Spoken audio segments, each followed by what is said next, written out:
call, okay? 911, where's your emergency? Hi, County. Yes, my daughter is missing. Hold on, ma'am. Let them talk first. With a transfer for 309 Lewis Road in Crescent Heights. Go ahead, ma'am. Thank you. What's going on there? Yes, my daughter is missing. I cannot find her. She was outside playing with the kids, and she's missing. Okay, how old is she? She's 1. All right, stay on the phone with me while we get the police en route. What's her name? Semaj. Spell it for me. Semaj Crosby, S-E-M-A-J.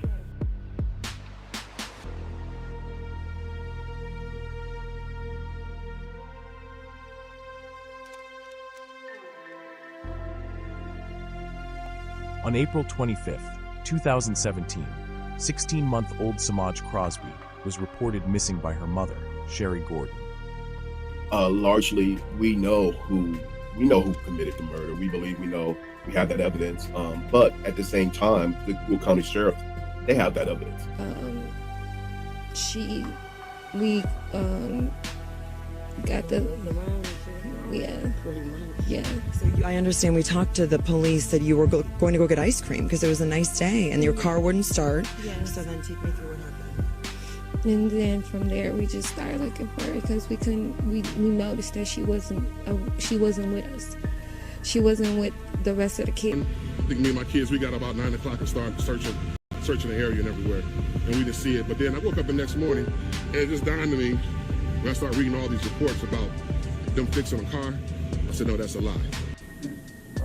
Did you end up having to get the search warrant, or did you just get the consent? We were working with the State Attorney's Office all afternoon, and they pretty much told us that because all indications from witnesses indicated the child had walked away, we could not get a search warrant at that point. We were watching the first request and then gave you a second request.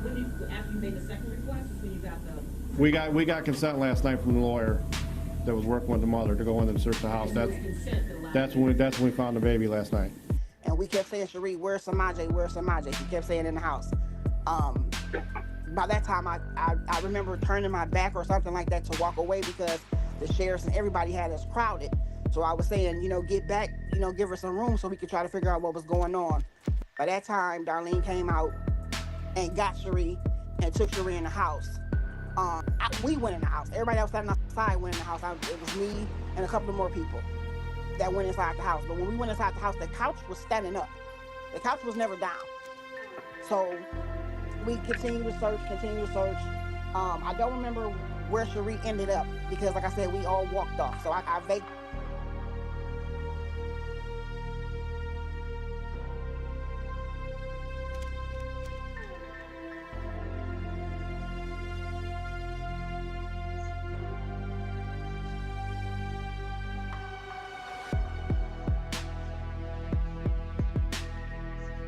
I hope you can't hear Mom's TV.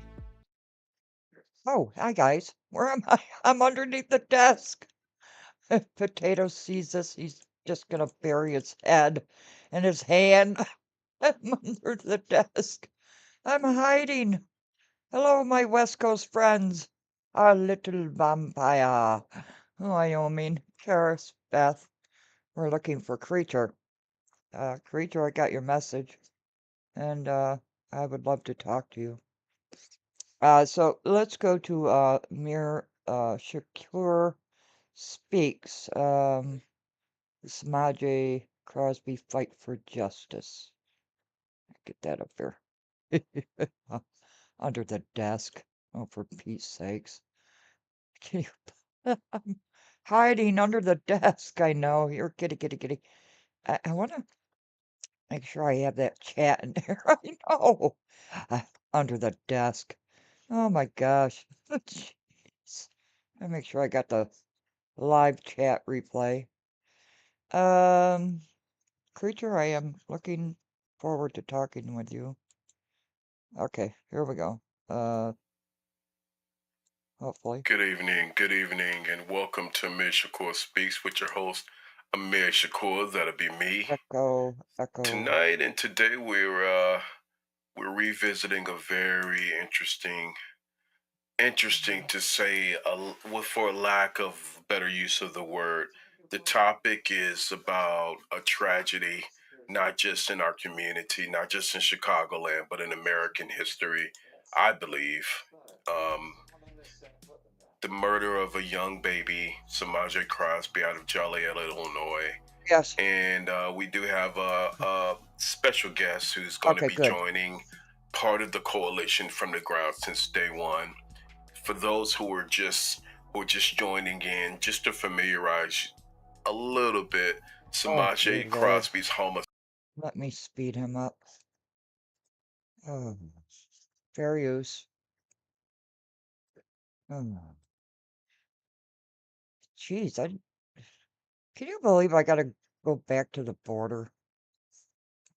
Was from 2017 out of Joliet Township, Illinois. That's better. And she went missing, and a flurry of unfortunate circumstances happened. Authorities believe one or more adults knows what happened to Semaj.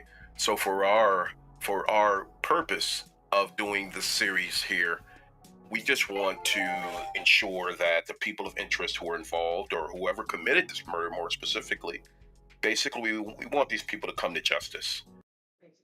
But in my intro, I have you recorded as you know who murdered. And you said murderers, plural. So I find it curious. And what that means is that there is someone who committed this crime and they're walking around free, and this murder has gone since 2017 unsolved. And they still are. You know, we definitely want to get to the bottom of it, and we will what's not the stop. date of this? We won't pause. We won't hesitate. And while justice is still unserved, that we know eventually, if God has his way, justice will be served. October. So I'd like to welcome Leslie 13th. Jones. Leslie is a member of the Semaj Crosby Coalition for Justice. Okay. Hello, Leslie. You were on another show. What did I say? October? Let me get the date up here. October 13th, 2025. Okay. You like that cat, huh? Little smarties. You guys are smarties. Get that up there. I am looking for Creature to enter our chat. Okay, go ahead. And she was originally part of the Semaj Crosby action team. She's been on the ground since day one, and very familiar, a wealth of knowledge to what happened. I'd like to talk to Leslie too. With this baby. And Leslie, myself, and others are determined to stay the cause, are determined to keep fighting for justice, and are determined to make sure that this baby's murder, again, then you don't mind me covering it. It's not an unsolved cold case, but that the people who did this, they know that if they know that the pressure is on and that we are relentless and folks like us exist in the world, that maybe within their heart of hearts, maybe humanity will kick in and they'll come and do the right thing and turn themselves in. One would think What do you say about that, Leslie? Good evening. I totally agree. I'm hoping that somebody has a conscience and decides to come forward sooner than later. It's been a long time coming, and I appreciate you even bringing it back to the forefront. We need to get some answers. Good. Right, and I appreciate you, coming on. We know that it's definitely a hard subject to tackle down, and it's definitely something that we just can't stop. We can't stop. We won't stop, Leslie. This baby deserves justice, and for all intents and purposes, we want to make sure that baby Semaj gets the justice that she deserves. So I do too. In the brief time that I am that we're together, that was not me. I just wanted to remind people that they can go back and track the last 2 live broadcasts that we did, and the potential evidence is there. Persons of interest while no one has been charged, investigators have named multiple persons of interest who were inside the home at the time, and the mother, a sister, an ex-girlfriend. The status of the investigation as of May of 2025. Just to remind. Let's add in Darlene and Lucretia. Let's not forget those two. People, the Will County Sheriff's Office is conducting a full case review of the unsolved homicide, but the people who last saw Semaj alive still have not cooperated to a greater or lesser degree with the police. And, and there is a flurry of emotion in the community in reference to what happened. So let's start from Leslie. Let's just start from the case of a cold case. And for those who are willing to join and who want to join, I mean, we do have an open mic tonight. So if you have something to say, you're welcome to come on. Come on, Amir Shakur Speaks, and with myself and Leslie Jones, who are both an active part and members of the Semaj Crosby Coalition for Justice. So Leslie, I'm going to talk about cold cases. And I think it's a very important part to kind of start off in the brief time that we're going to be together, so we can let people know the. We know about cold cases. Beg your pardon, but it's run cold. That's why they call them cold cases. Seriousness and where this the classification isn't. Thank you. Even if it was an accident, it's what? Your phone is a little muffled. Give this family some justice. Whatever happened, just let it come to light and go from there. But this being a cold case is very, very sad. Somebody knows exactly what happened. That's right, they do. Your phone is a little bit muffled, so I'm going to repeat what you said, and while you make whatever adjustments you can. Hopefully, that it's not a problem. You can get through it. It's going to be a brief. Thank you, Lynn. Thank you. I got her comment and I came right on. Thank you. Summary tonight, but to your standpoint, you're saying we want to make sure that this baby receives justice and someone knows exactly what it is. And that's true. But Amir, in my intro, you say you know who did it. You have first-hand evidence, testimony of who did it, and you also said murderers, plural. And why is the couch standing up? Why is the couch standing up? This is something I don't understand. And Tara said Darlene took Sherry back in the house when Darlene said she never went in the house. She was always outside. And then she drove away looking for the baby, which is kind of odd. True. That's true. For our point of purpose, what we're doing is, for our point of purpose, what we're doing is we're going to review some of the people of interest to the case, and just to let people know exactly the who were involved, not the what's. So if you're just joining, and again, if you want to have a voice in this, if you want to share your opinion, this is an open mic. But 17-month-old Semaj Crosby from Joliet Township, this toddler, this beautiful baby whose death was ruled a homicide, but still remains unresolved. Her lifeless body was found under.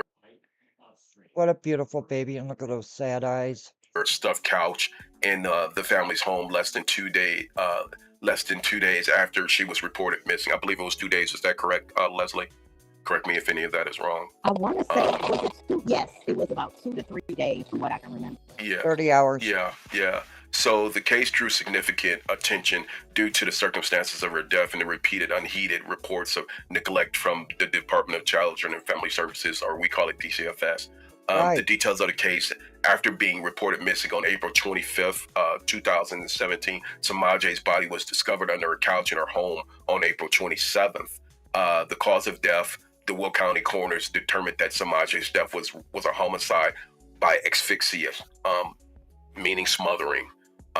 The state of the home, the rental house was on Lewis Road in Joliet. The locals who are familiar with the area know Lewis Road. It's a well-known residential corridor. The rental house was found to be in deplorable, squalid conditions, filled with garbage and filth. About a week and a half after her death, the home burned to the ground in a fire that was ruled arson, destroying any potential evidence that was left. Wasn't that the day after the funeral? Is that what he said? The persons of interest, which is who we'll talk about tonight, while no one has been charged, investigators have named multiple persons of interest who were inside the home. And we'll talk a little bit about that tonight. And Leslie, stop me, if you want me to, or if you want to interject anywhere. If not, I'm just going to roll through and then we're going to come back together. Okay? I need some coffee. Okay, so what I want to do is, for the point of illustration, I'll bring a video up talking about the person, the people of interest, a news video. So let's bring that up and share that. Okay, great. I'll get rid of my cat. 17-month-old Semaj Crosby was found dead under a couch in a trash-filled home near Joliet. So far, no one has been charged in the case, but 2 of the 4 people of interest spoke tonight, hoping to clear their names. CBS 2's Adrena Begas was there. I know where I was. I know what I saw. I told what I saw. I told what I... Right, Darlene. So my question is, why did Tara, 2025, some years have passed, she seemed pretty sure that while the police were there, that you took Sherry back inside the house. did. Darlene Crosby, Semaj Crosby's paternal grandmother. Of course, I'm not accusing you of anything. And Tamika Robinson, a family friend. I can't point the finger at Miss Darlene. I can't point the finger at Lucretia. And I can't point the finger at Cherie. I didn't see nobody do nothing. Did you go around the corner? I thought I remember you saying that. I haven't ever seen the baby. Both of these women are persons of interest in the death of Semaj Crosby. The 2 other persons of interest, Semaj's aunt and Semaj's mother, Cherie Gordon. What's the aunt's, Sherry's aunt's name? Can somebody remind me? Who the grandmother points to in this investigation. Do I believe Cherie did this? Yes, I do. Can I? You know, what surprises me throughout this entire thing, there's no tears from any of them. None of you have a tear. I say I seen her do something? No, I can't. From her account of the day Semaj went missing, around 3 p.m., she saw Semaj playing outside. Around 3:45, she says she saw the mother take Semaj inside to change her diaper. At 5:15, Semaj's mother told them she couldn't find Semaj. Around 6 p.m., Semaj was reported missing and she started to search for her. So why did Tara say that you, Darlene, took Sherry back inside the house? And when you saw Tara, Sherry in the backyard, why did Sherry keep saying Semaj was in the house? She's in the house. She's in the house. Creature!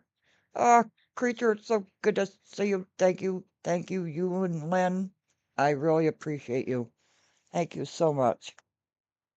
We don't do bullshittery here, Creature. And we won't ignore you. Darlene's interview on the news, she wiped and... Oh, the old tear wipe. Oh, okay. Yeah, got it. After a 30-hour search, Semaj's body was found under the couch in the house. The Will County coroner ruled the April death of Semaj a homicide from strangulation. Yeah. I didn't do it. Tonight, a spokesperson for I didn't do it. Okay. the Will County State's Attorney's Office tells me that this is an ongoing investigation. It's a privilege to have Creature and Len here in the house. They are working on this case every day, and it is still a priority. In Inglewood, Adrena Begas, CBS 2 News. Okay. So in a statement, give me 1 second, Leslie. So in a statement, Cherie Gordon, and I believe that you knew Cherie, Cherie pretty well. Okay. Creature, I don't know if you have seen our timeline, so I want to bring it up. The real OGs. I like it.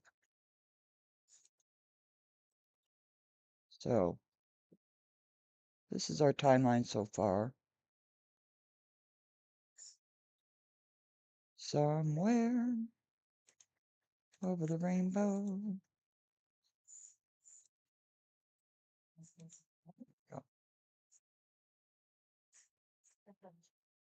I think of that action team. Okay. So here we have DCFS. Okay. Darlene's timeline. the 911 call, the news. Now, I have a playlist in which I have videos in order. How did I get involved in the case? That's interesting. I happened to see, I was looking at Amir and Jedediah Brown, and I noticed a pattern. I like patterns. And I noticed they were both involved in Semaj's case. And I started looking at the case, and I thought, this isn't right. This doesn't appear right. Huh. Okay, so here's timeline 2. Bring that one up. Okay. And here we end up with finding baby that poor baby Semaj. Okay, thank you. Okay. Yes, Greg Bishop. Oh, and you were saying that to your standpoint, You don't you say. don't believe that Cherie was involved in this. Can you explain a little bit about your narrative that you shared in the past? Yes, from the beginning, I did not believe that Cherie even knew what had taken place. I've known Cherie. Cherie has always been a very gentle person. I can't even understand her. Well, Creature, he's suing me for $5 million. So there's that. There's that. And yes, this is fair use, so. She's always been very soft-spoken, almost let her kids run over her, never an abusive type of person. I can't even understand her. Purpose Cherie had. You know what? I think. Hold on one second. I think your audio is coming in a little bit muffled. I'm not sure. Really? What that is. Let's do something here. I'm going to give you a chance to. I want to keep an eye on chat because Creature's in there a lot.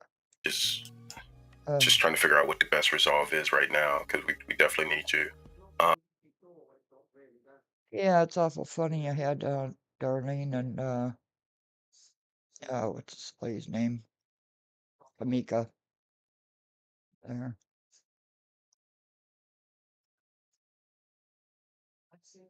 Why does she look different? Oh, you can't see my pointer. She looks different in that picture. Why?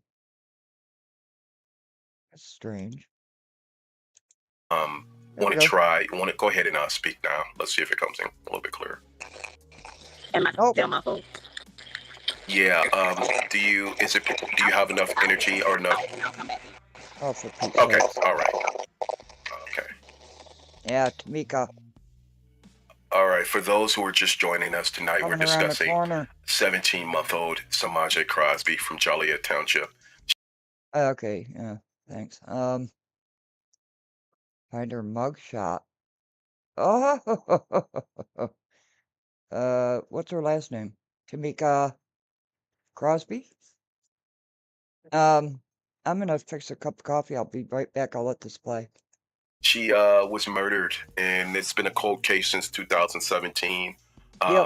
We are actively pursuing community-minded folks to pressure the folks, whoever did this murder, the person to really think through what it is and what can happen and the consequences of not turning yourself in. But we want to pressure the people to or person or the suspect. I think suspect is a better word to really to really think about this baby and what happened to her and how do we go and where do we go to find justice. So let's talk a little bit about some of the people of interest, and we'll bring Leslie back in. Hey, Leslie, how are you? Hey, Leslie. Good. Now it's staticky on my end. Can you hear me? It's a little bit better. It's still No, it's not. slightly staticky. It's You know what? horrible. Are you prepared to turn your camera on? Oh my gosh. You might Global have to do it. Does influencer. that? Let's see. Oh, you look wonderful. Can you speak? Global influencer. Oh, really? Oh, jeez. Oh. Status, how are you? I was watching I was thinking the announcer was Tom Durkin, and I was wrong, but man, that guy sounds so much like the New York announcer. Okay, thank you very much. We'll get right on that. Can you? Yes, you do. Can you speak? Mr. Global Influencer. Yeah, can you hear me? Can't. Yeah, you're better now. See, Do a show. that's normally what it is. It's a little bit. It's still a little bit, but it's much better.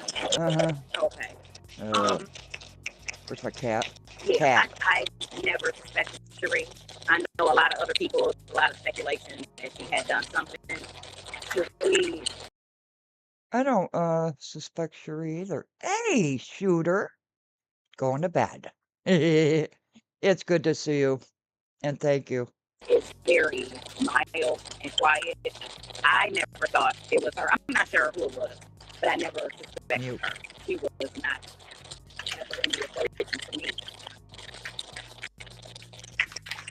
Right, right, and and for full disclosure, I will say that Gosh, we what's that noise? are still without a this is an unsolved murder, and there's no legitimate connection to anyone except these people who had seen Semaj last are people of interest, and that's the only reason why is because their proximity to the baby, which is what made them people of interest.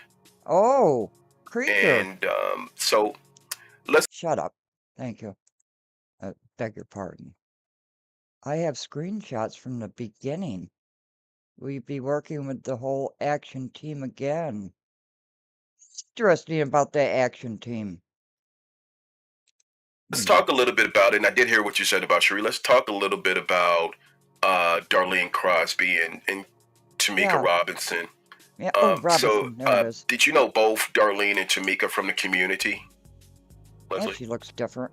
I did not know Darlene until all of this came up. I met her. I did know Tamika. I talked to Tamika at length during the investigation, after the investigation. And honestly, I believe her. I don't think she saw the baby. I don't think she knows what happened. Okay. She has several kids like I do, so we're not ones that are going to let stuff go that happens to children. I really believe that if she knew something, she would have came forward. She didn't have the need to survive for them. So by the way, and you sound a lot better. So by the way, I do believe, and let me just point out the fact, I'm going to put you mute. Horrible. So by the way, I do believe that both Tamika and Darlene Crosby, Tamika Robinson and Darlene Crosby took lie detector tests. Oh, really? I don't think that the information to that was made public.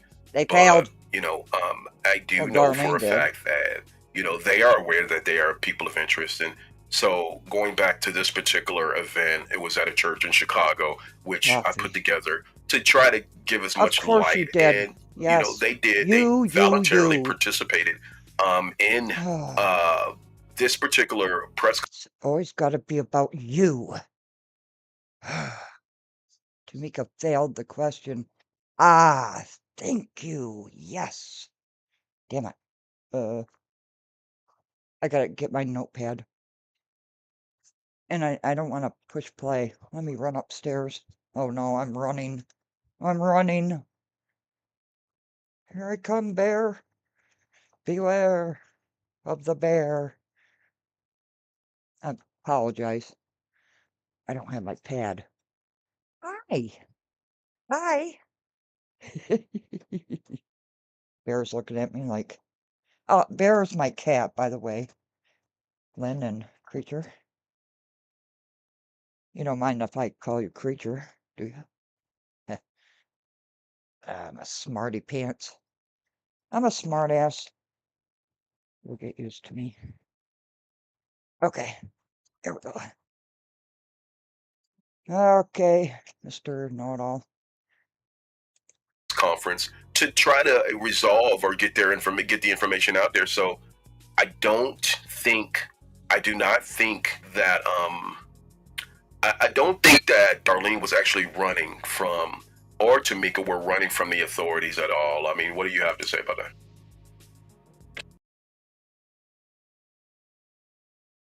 I am so sorry, I was on mute. Sorry. They were always forthcoming. Really?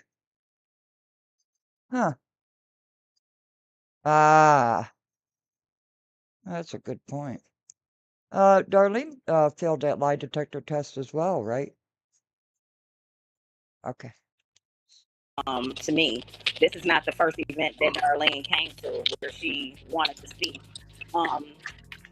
She always seemed to be in the forefront of everything. At that time we asked her to do, she would do it. So no, I don't think she was running either. All right. So if you're just joining, we are discussing the death of Semaj Crosby, the murder of this beautiful baby, which myself and Leslie was definitely from day one, but I came shortly thereafter to try to help. Oh, in honor of Lucretia, what happened to Lucretia? Did she pass? Oh my gosh. Oh. Resolve this hideous case of this baby who was murdered, and it was ruled a homicide.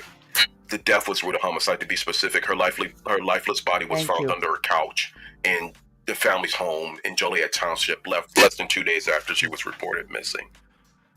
So tonight we're talking a little bit about cold cases, how this became a cold case, and the people of interest. The people of interest. So with that in mind, I do want to take some questions, and if anyone has anything that they want to Thank say, you. I thought so. please feel free. And I mean, if you feel free that you wanna lend a voice and you want to come on, you're welcome to do that. If you're in the chat, please feel free to come. So so this person said, yeah, Darlene tried to say it because they asked him if the lights were on or off. That's why. Are you kidding me? That's Tamika? Damn. I don't know. Guilt does something to people. says Leslie, yes, it was both. Tamika said she did. Not saying, Tamika, you're guilty of anything. And Austin said Darlene and Lucretia failed miserably. Okay, so basically 815 is discussing the fact of the lie detector test. Ah, yes. Isn't that interesting? And we have them here. Yes, it was both. Tamika said she did, and Austin said Darlene and Lucretia failed miserably.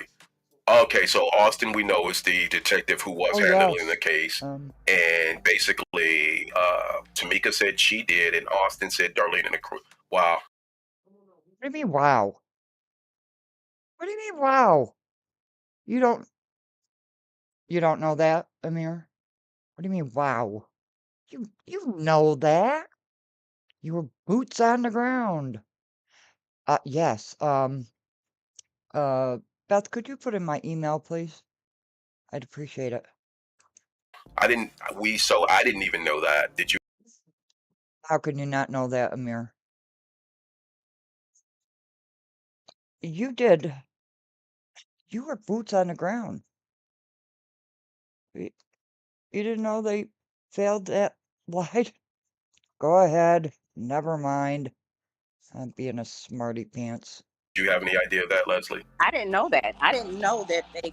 So wait a minute. Who are they So that was in the papers. Thank you, Lynn. saying failed? Lucretia, Darlene, and Tamika? 815 says Darlene and Lucretia failed the lie detector test. 815. Who's 815? 815, 815.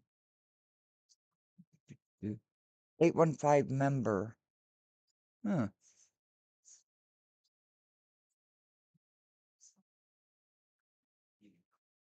And Lucretia failed also miserably. Okay. Did Sherry ever take a lie detector test? I never heard of her taking one. So I don't think that was made public. Let's see. This is another person, creature, 2017. I have a screenshot from Shamika saying she felt the PK Times 3 is so good to see you. polygraph test about seeing Semaj. Oh my gosh. I have never heard this. Well, it was in the newspapers. How can you not know? I'll put down Lucretia too. This is my this is a first for my. So This if is a. that's the case, then Amir, why weren't they brought in? Well, they were brought in, and they lowered up. They did more than one lie detector test, but I do know for a fact that they did one. But again, we never heard that they failed, and that was something that wasn't public knowledge, so we never heard that. Amir, she said it in your little press conference you arranged. Oh, I need coffee. Okay, 815. So you're saying the three of them all took lie detector tests and they failed? 815, feel free to answer that. I mean, feel free. While we're waiting on 815. What? But 815 has to have your permission. Thank you. I'm snarky today. I'm sorry. I get snarky when, unsolved murders of babies happen. She's saying because they lawyered up. Or, yeah. I'm sorry. Why did I say she? I don't know if that 815 is a male or female, but 815 is saying because they lawyered up. I guess. Yeah. So it's not really known. 815. So you. Yes, it is. Trust and believe. Obviously, you have some privileged information that the public. Privileged? It's in the newspapers, and I imagine that article is being sent to my email. But doesn't even know because none of that was released publicly. I do believe that What's the name of that newspaper? Starts with a P. It is known. Thank you. Shamika and Darlene said that they would cooperate with lie detector tests, and I believe Cherie actually went down and took a lie detector test as well. But the results were never made public. I can almost guarantee that. And yeah, and you're looking like a whole goofy. But I want to pay attention to the chat. Because I'm a cat. The patch. That's it. I knew it started with a P. I saw Creature comment, and I went, I'm going live now. If I'm not wrong. Now, if Tamika had mentioned things in a live or thank you, Lynn. Said anything about that, we wouldn't have. Oh, Lynn, I made that members only public now. I have talked to Austin several times. There's a new detective on there now, right? Have access to that information. So 815 said yes, they did. Yes, they did. That's new information for me. I never knew that. Right. I thought they passed. How is that?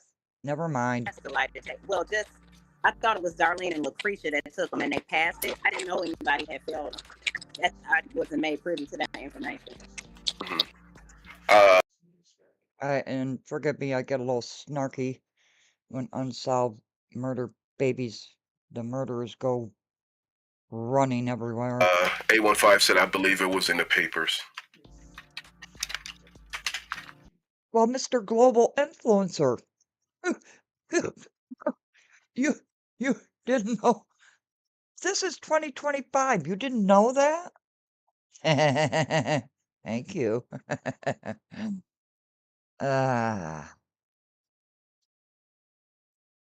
Thank you very much, Lynn. I know you've been working. Let's keep the information going and we'll keep moving on because again, some of this is not known to public, but some of it is privileged information. No, it's not. If it's in the newspaper, it's not privileged. Never mind. Oh, some people. So for those who are not aware, this is Cherie. Cherie Gordon. She is actually Semaj's mother, and so as far as the lie detector test, since it did come up, 815 is saying Cherie's they couldn't tell. Inconclusive then. So 815 is saying that they claim. I don't know. Now, there's a question about her wearing a winter jacket, okay, when it was hot outside. Shock will do that to you. And apparently she was quite out of it. So Tara said, everything he has talked about is public. Yeah. Well, I mean, it's my snarkiness here. We'll get used to it. When I know somebody's lying, I get snarky. They passed the lie detector test on social media, but they failed. And hello, thank you for joining, Grace Levi, and Beth. Oh no, not forehead. Blessings, everyone. I will be on the replay. Yes, forehead. What did you do for this sweet, innocent baby? Forehead. Grace. What'd you do? Nothing. Okay, just checking. Go ahead. Thank you, and everyone else who's joining or who's going to review this broadcast. So, so Cherie is a special person. 5 really seems. I like creature. Dumbass. That's my favorite term. Dumbass. Ask anybody around. Dumbass. That's my favorite term. Like they have a lot of information. I'm in shock because I didn't know that. Yeah, so 815 also said that, it's not privileged info. Well, she did the news, her first news interview. She had that coat on, and nobody else did. It could be shock.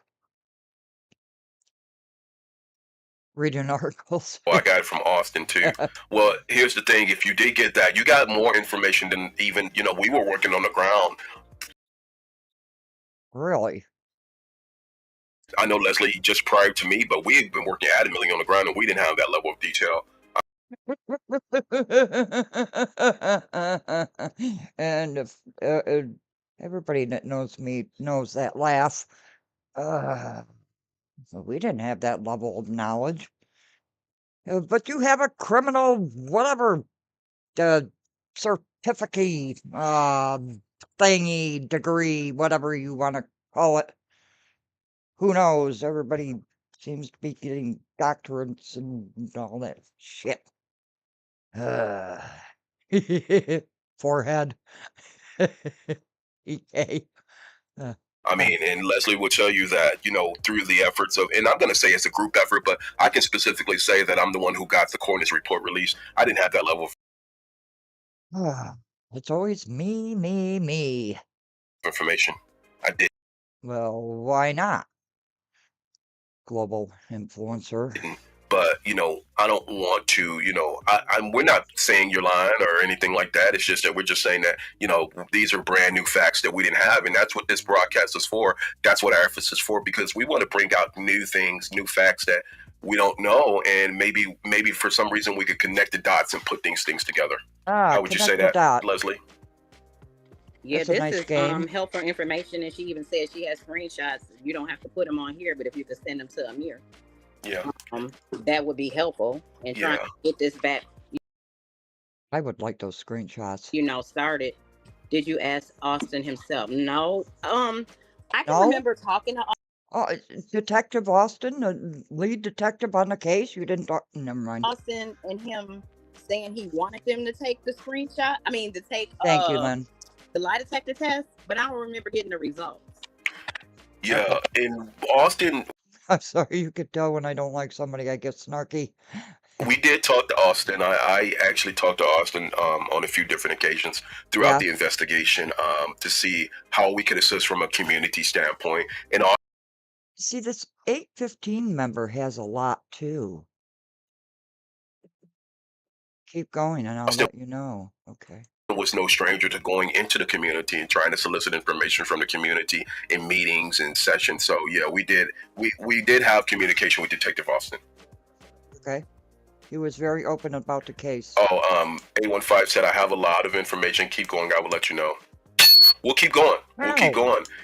What is that noise? And 815, any information that you'd like to share, please feel free to share. Just know that, that there definitely is a conduit that we're trying to get. And, we just don't want this baby's murder to become a cold case.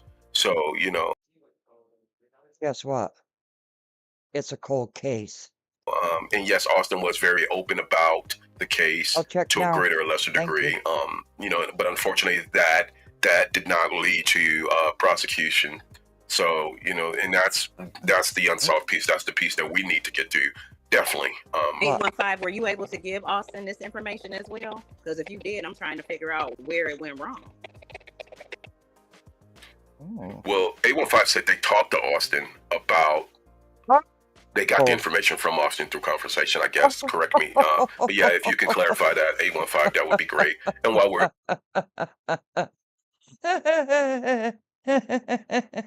well, 815 seems to be a smart cookie. Okay. Okay. Let me uses pepper spray. we're gonna move on to Yeah, move so on. from the standpoint of Cherie, and I think that because you are close to Cherie, I definitely want you to speak, Leslie, from the standpoint of Cherie, and just give those who don't know your synopsis of her involvement, some of the pros and cons of the day ones from your standpoint, if you don't mind. From the first day I went up there to try to help them search, it was not an act. Cherie honestly was lost. She didn't know what was going on. I believe Cherie was in shock, but that's just my opinion right now. My gosh. Thank you for the article. Was in shock. Great. She was scared. She was crying. I honestly believe if he was fake, Cherie, good to see you. Friday night. then she fooled all of us. Because I really feel like she was kind of lost. Like everybody else, she really didn't know where her baby was. I even pulled her aside and said, Cherie, when was the last time you saw her? She was outside. I went in the house, came back out. We were ready to go and get some ice cream or something, and nobody seemed to know where she went. And she really, I don't know, she was lost. I'm not buying the ice cream story, but I'm just a cat. Really was oblivious to what was going on around her. It was almost like somebody being in shock and not able to, even motivate herself to go on. She was up all night the night before. I remember Tara was saying, walking around looking for. Let me see what Creature's saying in the.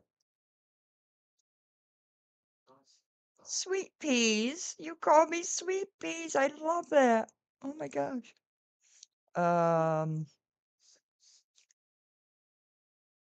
Okay. Oh, Beth. If drugs were inside Semaj, Beth.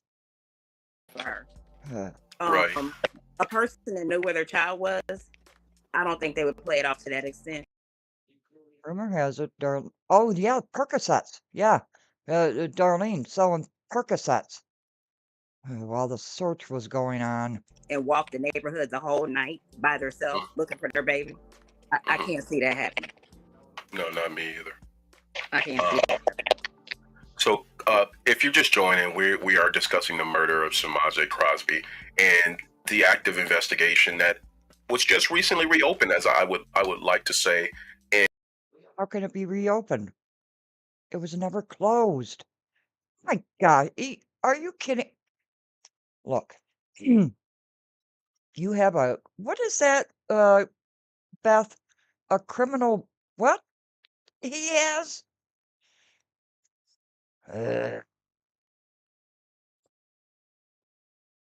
We got a good lawyer for that $5 million lawsuit you got going against me. And so the community, if you have information, we'll share where that information can be posted. And we would likely turn that information over to the authorities. Obviously, we wouldn't hold on to that information. And we're not asking you guys to be specific or to criminal justice decree. Of course. The case was never closed. It was never reopened because it was never closed. Put out information that you think might be critical, but if you do have that information and you want to share anything, we're not stopping anyone from sharing. But we definitely want to make sure that it's channeled because we definitely want a prosecution of the people who are guilty, or the person, or the suspect, I should say. So here. A little nervous there, aren't you, bud? Here's some more comments. If drugs were inside of Semaj, who in that household was using that or those drugs? Let me. Oh my gosh, what is that noise that keeps going off? Global influencer. Oh, really? Thank you. Say, Beth, from the standpoint of that question, if drugs were inside of Semaj, well, no. At this point, I believe that there was a substance, but that was in the coroner's report. But remember, what substance was in Semaj in the coroner's report?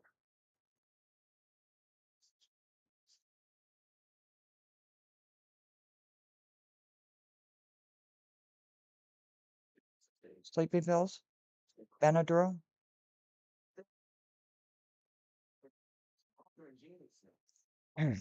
remember the death of Semaj was through asphyxia, so that is suffocation, and we believe, and I believe, in reading the coroner's report from the limited, because a limited version of the coroner's report was released after we did the due diligence and had it released, and I believe that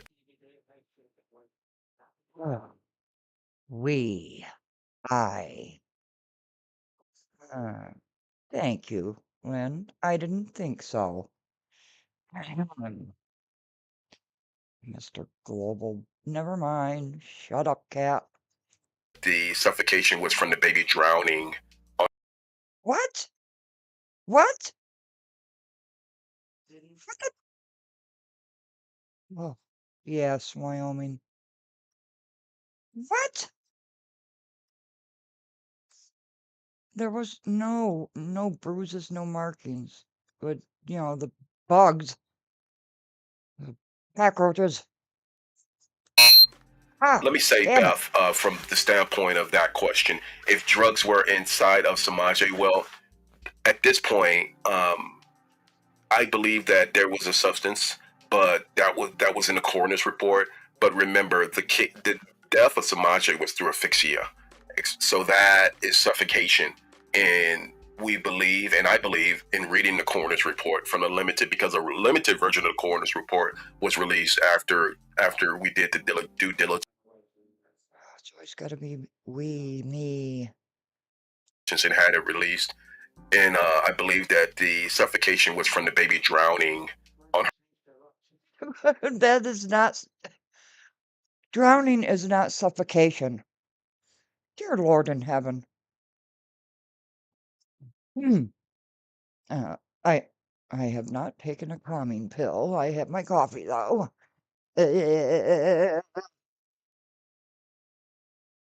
Drowning. Let me scoot that up there a little bit so I can.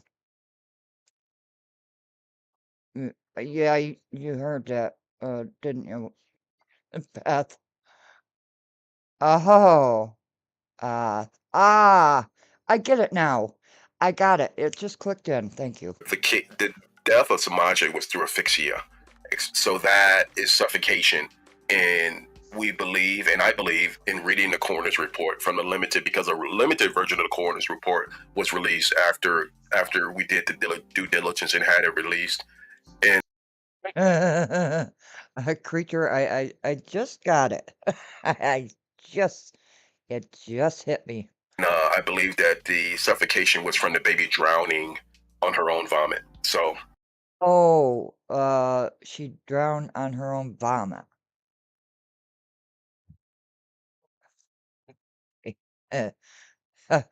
Sorry about that. I drowned on own vomit. I take lots of notes. I got it. That's what I believe. Now, I don't know if you had anything different. Well, you might believe it, but is that actually what the coroner's report said? Oh, really? Different than that, Leslie, or if you have some different You know, I was kind of information. I was just listening to the news report and they said strangulation, but was it asphyxiation or was it strangulation? It was asphyxia, so basically that's suffocation. It's not strangulation. Okay. Yeah. Not drowning No, I either. don't have anything else other than what you were able to get, and you let us know what was going on. And the only thing I heard that she had in her system was just like Benadryl, right? It wasn't anything major. Yeah, it was Benadryl. It was the substance that was found in the main substance in Benadryl. Hydrofen. You know what? I won't even try to pronounce it, but it was the main I know what substance. you're talking about. Oh, thank you. Yeah. So, these are allegations. So 815 and community, whoever will watch this. So believe me, these are allegations. And so Beth, the rumor has it that Darlene was selling perks while the search was going on. I don't have any information. I wasn't there, so I don't know. I know nothing. I know nothing. Never mind. Go ahead. Yeah. So yeah, it was suffocation from vomit, and it like you drown in water. It was that.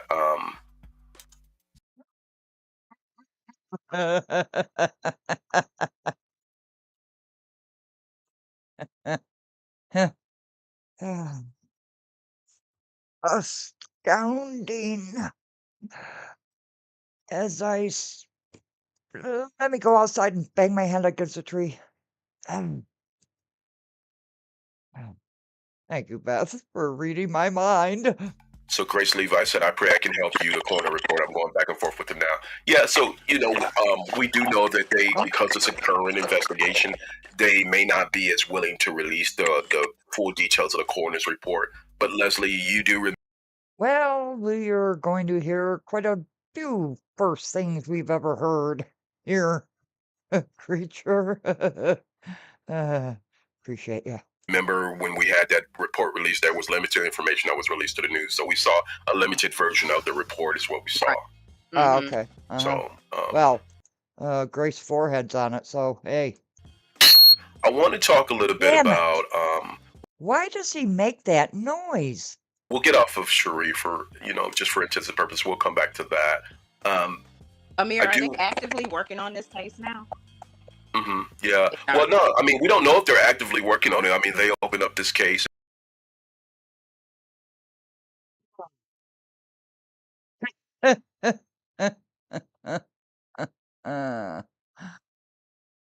Jamaica was the biggest customer. Well, looking at a record. I'm sorry, I'm reading Amir's chat there. And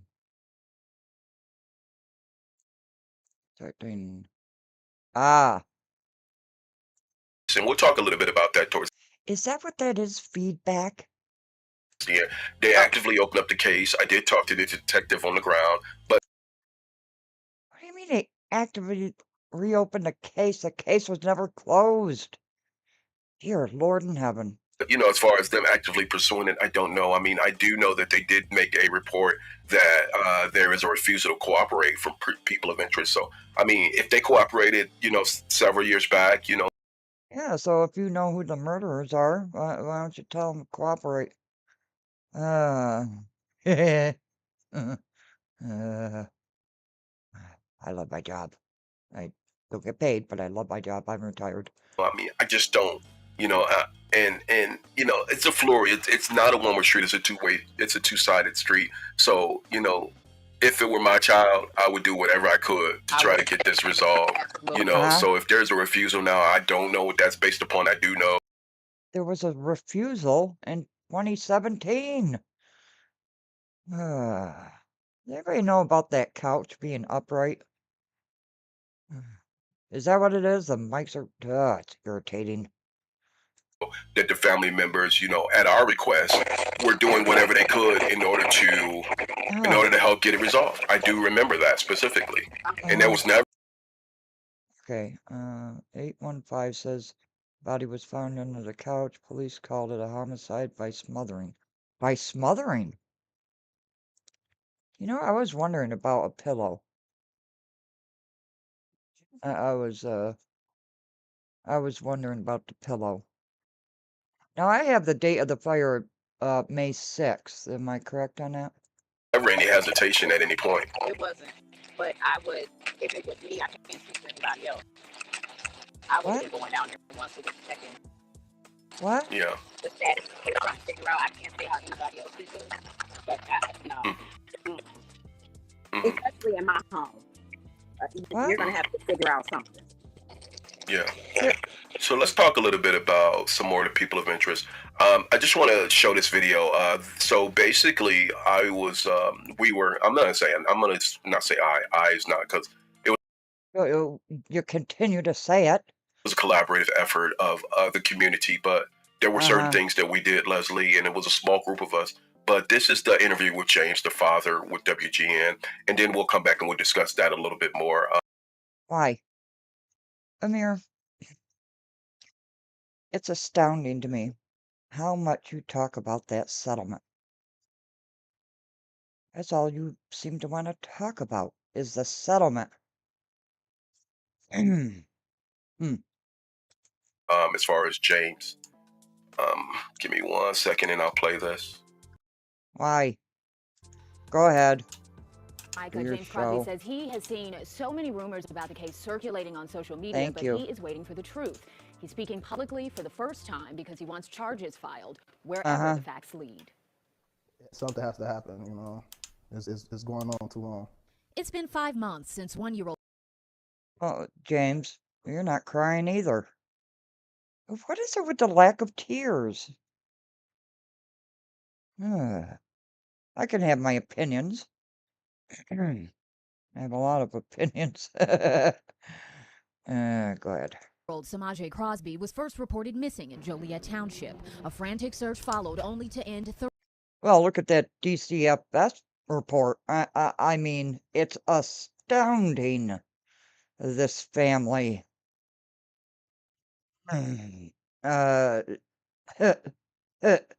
Family. 30 hours later, right in the home where she lived, her body found on her couch. They came and took me out of my cell and started walking towards me. Oh, James, I'm sorry for your loss, but I don't see any tears, and that's a key indicator. I can't see your damn hand, so I don't know if you're doing a comfort movement with body language or not. And when I went in there, the detectives was there. Yeah. And they told me that she died. You know. James Crosby was in jail on a theft charge when he got the news about his daughter. I don't really like thinking about this. Excuse me, Kat. Anybody know anything about body language? For real. Mommy? What you doing floating in the kitchen? Okay. Take it back a step. Including James Crosby's mother, his younger sister, and his ex-girlfriend, Semaj's mother. I don't know who's responsible. It's kind of hard because it's my family, and you know it's people that I trusted. You know, I've never seen them harm any kids. I've never seen them.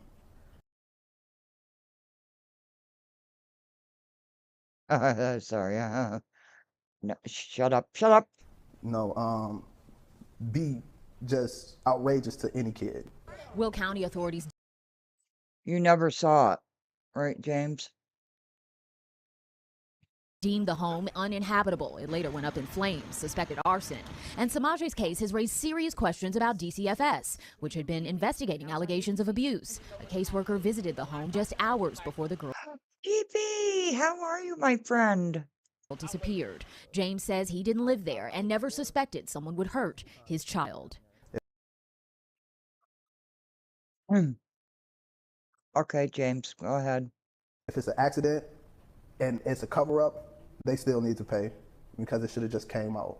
They prolonged it. Not only is they lying, but they're lying to me, and I trusted all of them. And Lord, we just ask special blessing upon James Crosby. Oh, look, Bishop Greer getting on camera again. Why does he have contact with them now? I wouldn't have anything to do with any of them till they told me. Ah, good point. Yeah, you know, birds of a feather. Now he's trusting in prayer and working to build a better future. He has 2 other kids, including one with Semaj's mother. The 8-year-old boy is in DCFS protective custody, and James says he's focused on getting custody of his son while getting justice for Semaj. What does justice look like for you? Putting that person that did this behind bars, let them suffer just as well. You know what I don't see? There's a little thing called the grief muscle. Ooh, my mother's got strawberry ice cream in a coffee cup. There's a little thing, oh, where's Cat? Let me talk to you for a second here. There's a little thing called the grief muscle. It's right between your eyes, you know, and usually when you're upset or when you find out your child has been murdered, for instance, there's some sort of reaction going on, and damn. Oh, let me show you what I mean. There's nothing here. There's no wrinkles. There's no frown. I'm just pointing out things. I'm not accusing anybody of anything. However, don't. Where's the grief? Go ahead. Well, as I'm suffering. Semaj's mother, aunt, and grandmother, through their attorneys, have denied involvement. No updates tonight on the investigation from Will County authorities. Mark and Micah, they say this case is still their top priority. Thank you, Gainer.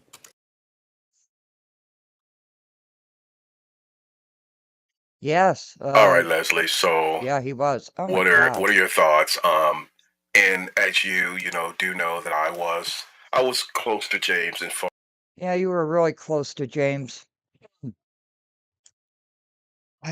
Me. I'm sorry. Stop reacting.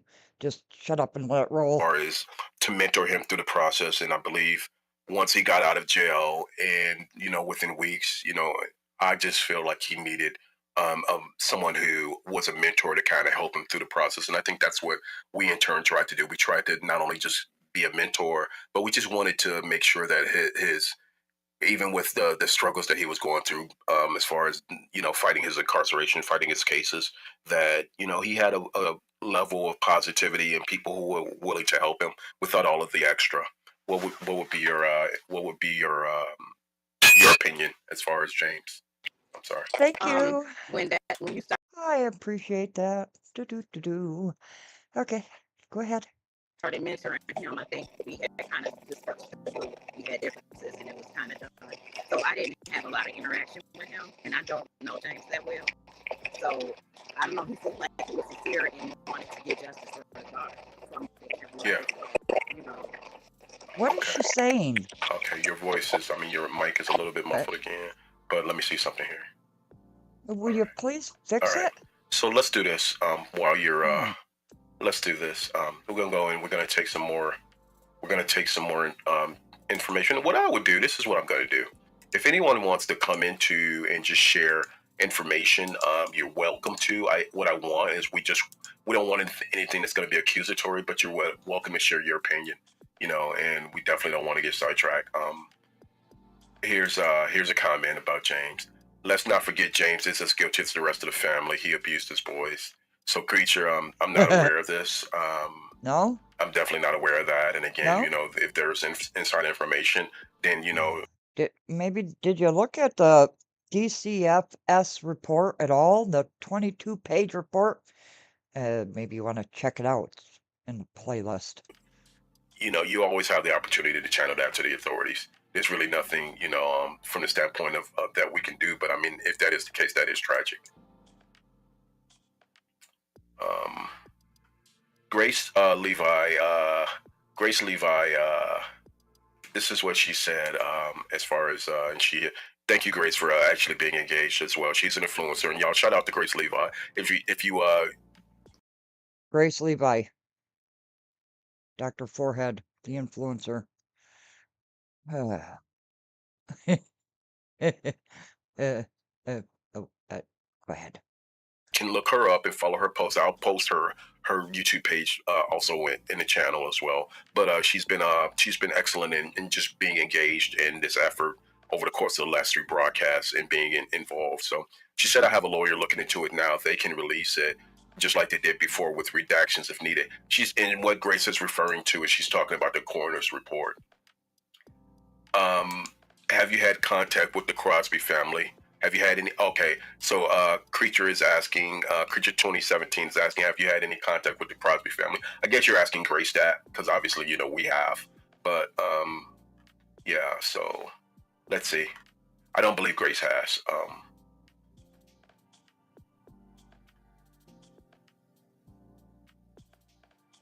What's happening? Okay, Beth, I don't know what you mean. Amir can ask the guest. Oh, okay, yeah. Amir can ask. I mean, you know what? Anyone can ask anything. This is an open forum, and perhaps we can bring information. And yes, thank you for being involved. So You're listen, welcome. this is an open forum, so I'm not holding back the comments. But Creature tried to mentor a POS who abused his children. It's all over the DCF reports. What the hell? What he did to his son. Yeah.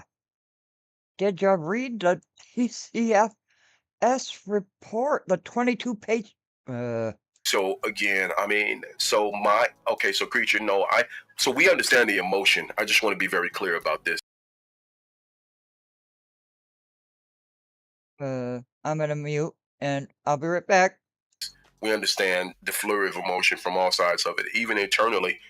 As Leslie was saying, we had the struggles. We had the struggles about how to address this, how to stand by people who literally the community was saying these people are suspects. We don't want nothing to do with these people.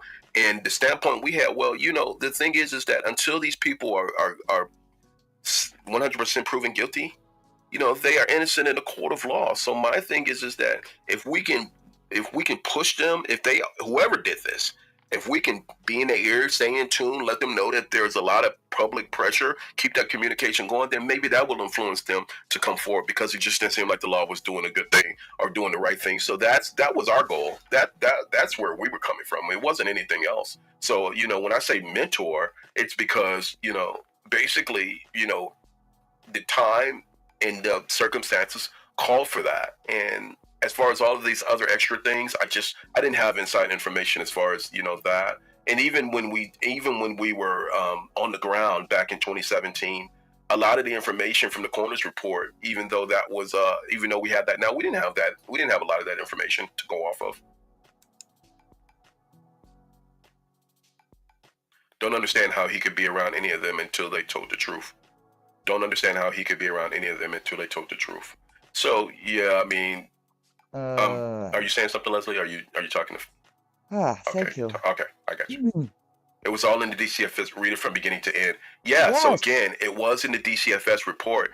But remember that that Department of Children and Family Services report that was released initially, the whole thing wasn't released in its entirety. I think it. What? There's 22 pages of it. What do you... Okay. I see pink in the chat. I'm nice. I'm very nice. I'm a nice little kitty cat. I mean no harm here. It took a minute, but our focus wasn't the DCFS. Our focus was the actual criminal investigation. Why? Are you the police? I'm sorry. And trying to get the suspect to move forward. The focus at that point was never on DCFS. So just remember that, you know. And we knew that DCFS dropped the ball. No, I have not. I'm just helping do some research on key facts. No. Grace Forehead. No, I have not. I'm just here helping Amir doing some research on key facts. Oh. Okay. Yes, Lynn, I have it, and I'm gonna show it.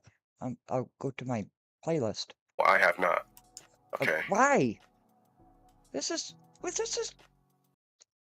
broadcast was October. I see that nice pink. Yes, don't mind that. It's a cue. Here. Ah, I'm in space. Hold on 1 second. Ah, this is what I don't understand. Ah, kitty cat, kitty cat, kitty cat, cat, cat. Never fear. There are some things I have to say. Okay, let me get this up. And thank you.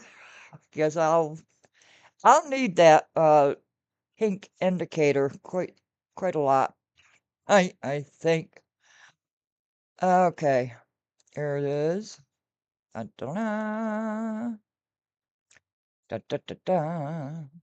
Look. Oh my goodness, it's a miracle. Here, look. Ta-da! Ah. Why didn't you read it in its entirety? It didn't come out in pieces. It's all here. Here. Okay. That's on the playlist. Okay. Okay. There we go. Oh my gosh. The neck. Ooh. No, they get on social media, make nasty comments and lie, then change up the stories. Did you watch any of Lucretia's live when all this started? So Now you see, I need Lucretia's live streams. That would be mighty interesting. What do you got to say, Amir? I do remember seeing lives from the various people. Like LaToya? I mean, I even went and dealt with Tamika and talked to Tamika. Didn't really watch a lot of Lucretia's. As I can remember, I very rarely, it might have been a handful of occasions, but I thought you investigated this thoroughly. I didn't see Lucretia's information, just as a matter of fact. And I don't think Lucretia was actually willing participant in any investigation. Did you actually see her engaged at all to the point of anyone else, Leslie? You're on mute. Okay, you're speaking of Lucretia. Mm-hmm. I did. Yeah. No? So the whole family dropped the ball. Beth, I'm gonna text message you that answer right now. Don't say it in the chat. I'm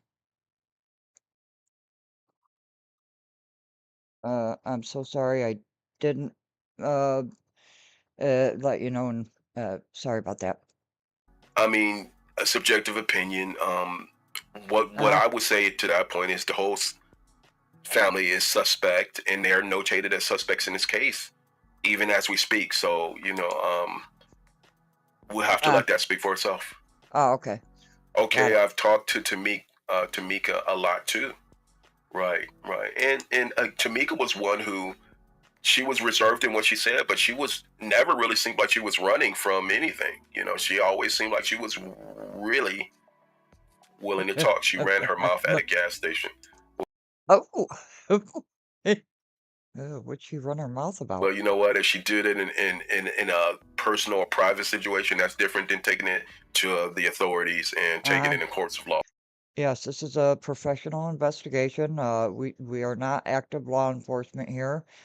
We have no official capacity in this at all, and all of this is all speculation and that kind of stuff there that won't get us sued for $5 million. So, and even Asshole. when the authorities, and I mean, if they failed lie detector tests, according to you 815, then what does that say? What does that tell you? So 815 is saying they think Tamika knows more than what she said. It seems that way. I can't even understand what this woman is saying. Can anybody? He was named ASAN, indicated perpetrator of physical abuse of child in April 2015, Creature says in the chat that I'm reading here. There we go. Thank you. I needed a double dose. She said, I mean, and I keep saying she, I'm sorry, 815 could be a male. No, it's facts. Yeah, and we're not debating. I'm not saying that what she's saying is not facts to you. I'm just saying it's not being channeled to, if it's not to the authorities or to the detectives who are investigating the case, then it doesn't help. And we're not saying that she's even, if she's saying a lot, then maybe we would hope that whoever it is, if it's Tamika, if it's Sterling, whoever, we would hope that they would continue working with the authorities. But the last report, as of a month ago, Joliet was saying that there's people who are not willing to cooperate. Also, she said she wasn't suspect anymore. I don't know that to be the case.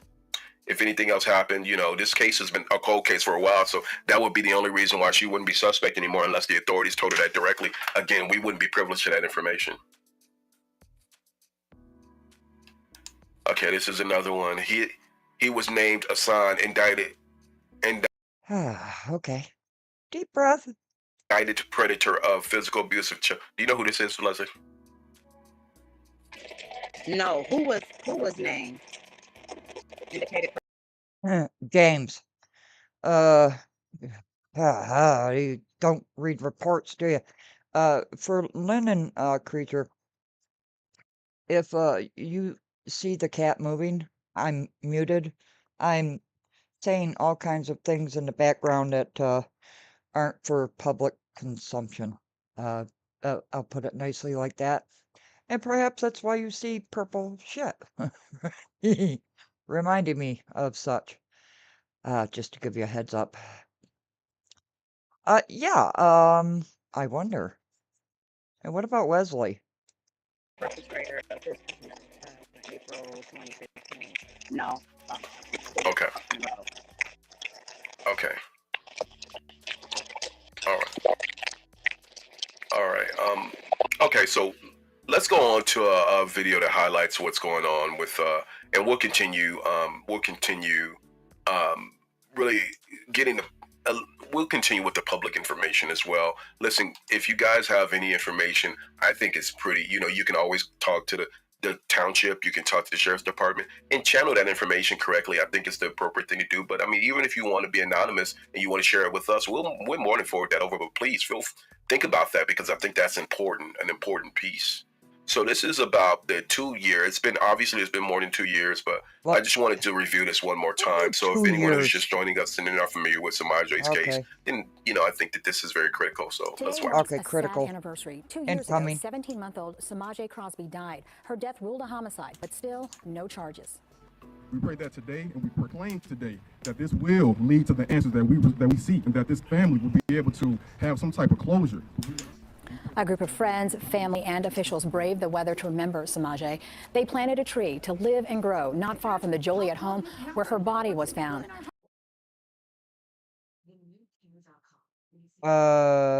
Something about that tree. What was it about that tree? Well, there's some things I'm saying I don't want people to hear. Semaj's death led to a lawsuit and a shakeup at DCFS. Those at today's Justice for Semaj event vow to continue to fight for answers for the toddler. Okay. What can you get for the price of... Oh, for Pete's sakes. You don't have YouTube Premium and you're a content creator? Okay, go ahead.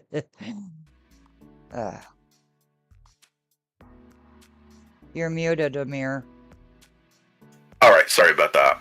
Yeah. So, in going back to the circumstances involving Semaj's murder, where we're at is, it is a cold case, right? You've said that 5 times now. Thank you. I knew there was something about that tree. We need to find out right now. I think the challenges in this case is that we have 4 suspects who have been suspects in the murder, 4 suspects who've been suspects in the murder for the better part of since 2017, 18, 19, 21. And for mine, can I have a piece of pink shit again? 25. Preacher, are you still with us? So we're looking at 7 years. You know, and that includes Semaj's murder, her sister, the ex-girlfriend, and as of May, I'm sorry, not Semaj's mother, but Semaj's grandmother, a sister, and an ex-girlfriend. And as of May 2020. Say their names. 25, the Will County Sheriff's Office is still conducting a full case review of the unsolved murder, but the people who left Semaj have refused to cooperate with the police, according to Will County. You know, again, I don't know that to be the case, but this is what Will County is saying. So, you know, what we need is we need the public to continue to flood the sheriff's department with information, because this can very well become a cold case again. And honestly, and see, Creature says right in here. Yeah. Cold case. Preacher, are you still with us? I hope. Preacher's probably not used to me, and my quirks and swearing in the background at people. Creature in this live stream says, page 2, second to the last paragraph. So let's go to that. Page 2.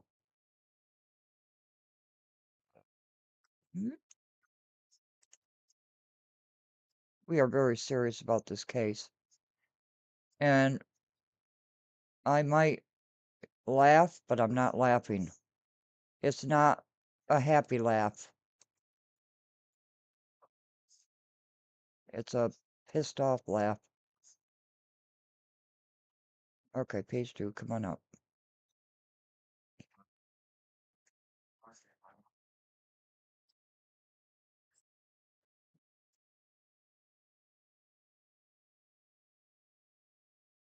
Oh, look, James. Hello, James. Ah.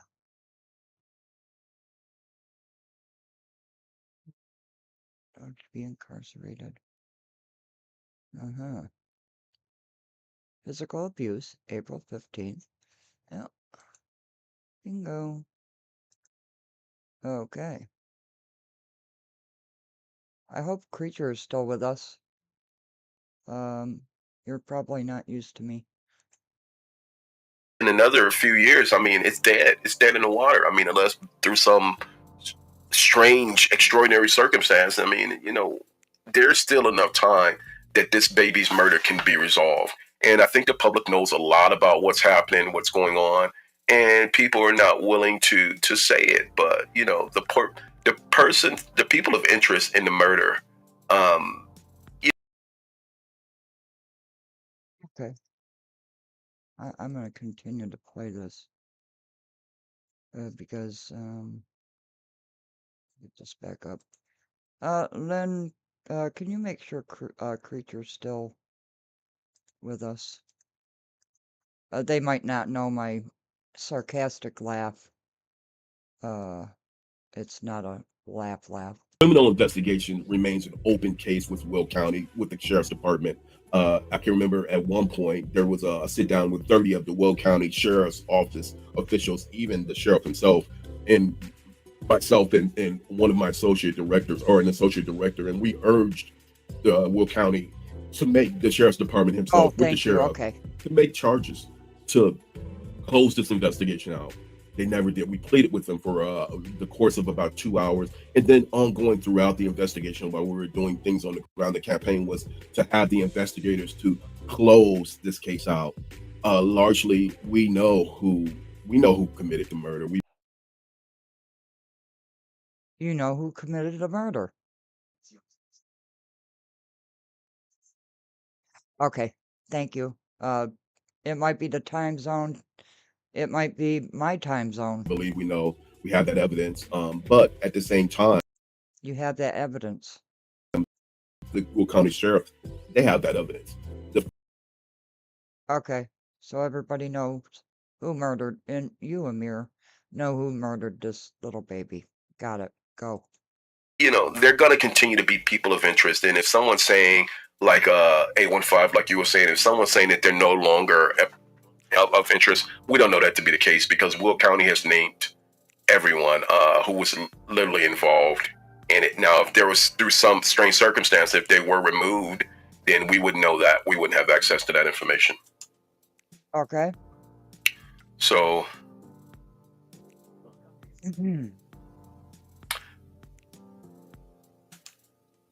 Do you know if the case hasn't been? Do you know if it hasn't been reported? We don't know what what the status of the investigation is at this point. At this point, Will County hasn't even been as open as they were the last time. And Grace was saying, hey, they would not work with the investigators. Well, unfortunately, the only way that this is going to be resolved is they have to. We're not law enforcement. We can't bring it up. So I'm sorry, Grace, if that's what you were saying, or if you were referring back to something else, let me know. But at this point, we would hope that the Will County investigators, if they can't handle this case, then they need to turn it over to an authority, Illinois State Police or the FBI. That's just the bottom line. And, we had called for that back in 2017, and we still maintain that, Will County has shown and proven that they've been well over their head, and I think that remains true today. Why? Did the action team ever get the tree planted for Semaj? Leslie, you can answer that. I'm not sure. Was that what you just showed a clip of? It wasn't the action team, but whoever that was, some community members. I think that tree was planted for Semaj, but no, I was not a part of that one. Right. I think you had broken off. We started the Coalition for Justice for Semaj Crosby, prior to, shortly thereafter while we were still on the ground. So we weren't really actively engaged with the action team at that point. What? Grace, who didn't work with the investigators? Creature said James. I believe James. Oh. Sneaky little comment down there. Did not. I believe that he did. Yeah, I'm not sure as far as he wasn't a person of. He was a person of. Ooh, snap. Text. Interest in another aspect of it, but he wasn't a person of interest in the murder because when that happened, he was in jail. So let's be clear about that. There was a copy and paste from the DCFS report. Yeah, we understand that, and a lot of the facts that came out. But again, our issue was not addressing DCFS, but it was more or less the murder of the baby, and that's what we were addressing. We know the DCFS dropped the ball. That was no secret. Not then, not now. It wasn't never a secret that DCFS did a horrible job. Even the police authorities did a horrible job. So that was no secret. The public has always known that. There are 5 suspects. Do you know that to be the case, Leslie? 5 suspects? Okay. So at first we were just at 3 or 4, right? Right. Okay. It was Cherie, the grandmother, Tamika, and another aunt. Who's the 5th one? I guess they might be saying James. I don't know. Say if you could. No, they're saying the underage child that was there as well. Well, there's a lot of kids. What can be told? Okay, yeah. Okay, thank you. You know who the 5th one is. I don't want to put, just say who that is because we only know that there was 4. There's always been 4 suspects in this case. Well,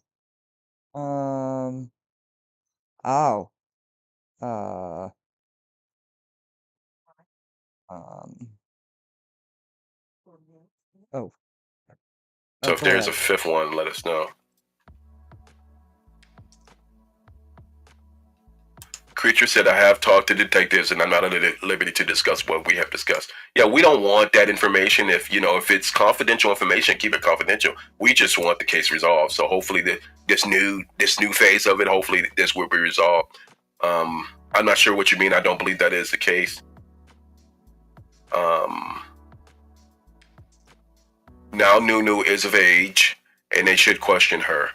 Well, we don't know that they haven't. And can you please explain who Nunu is, Leslie? Just for the people. I was going to say, who is Nunu?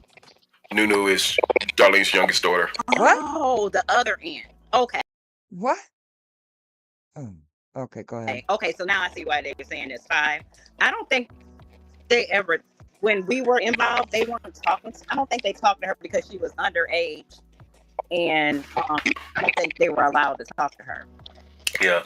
So Beth was saying the investigators should review the stream because something mentioned here could help. And I'm sure that they are looking at a lot of the information on the ground, and I'm sure that they don't fail to do that. But again, so 815, Darlene, Cherie, Lucretia, Tamika, Nunu. So yeah, she's saying Nunu. And yeah, to your point, Nunu was a minor. I was just saying it's sad that the family is not working with investigators. That says a lot. Well, we don't know if they're not because, again, Grace, they were working with the investigators and they had no problem, not even investigators, but even the media. They had no problem with talking to the media. Yeah, they didn't talk to Nunu because Darlene would let them in because she was underage at that point. So that was also a factor. But yeah, Darlene had an attorney and yeah, they wouldn't. Oh, thank you, Lynn. Can you check your email, please? Thank you. Oh, I'm sorry, I was muted. Thank you, Lynn. Can you check your email, please? Thank you. Not let the detective. So for those reasons alone, and yes, James was incarcerated. So, oh, damn it. Bear with me one second. So, Leslie, let's talk about outcomes, and I really want to talk about outcomes at this point because I think it's very relevant that we talk about outcomes. But before, let me ask you a few questions, Outcomes? Leslie, and for the purposes of public, just to help engage in understanding. One 13 at the time, right? of some of the people of support, there was a breach in the level of support that was on the ground, and some of the dynamics of that. I mean, not from the standpoint of enforcement or community standpoint, but there seemed to be a little bit of confusion that was coming from a lot of different areas, and I just wanted to talk a little bit about that, and I want to be as transparent as possible. Like LaToya? Because you had a falling out with LaToya, and what I'm wondering is LaToya the godmother telling the truth? That's what I want to know. Remember, some of this is subjective opinion, but where did you see some of the confusion coming from, Leslie? Within the group that we started before you came in and started helping with us. Who was in the original group?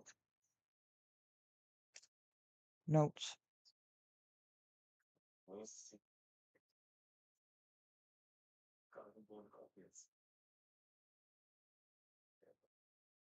And why were there problems?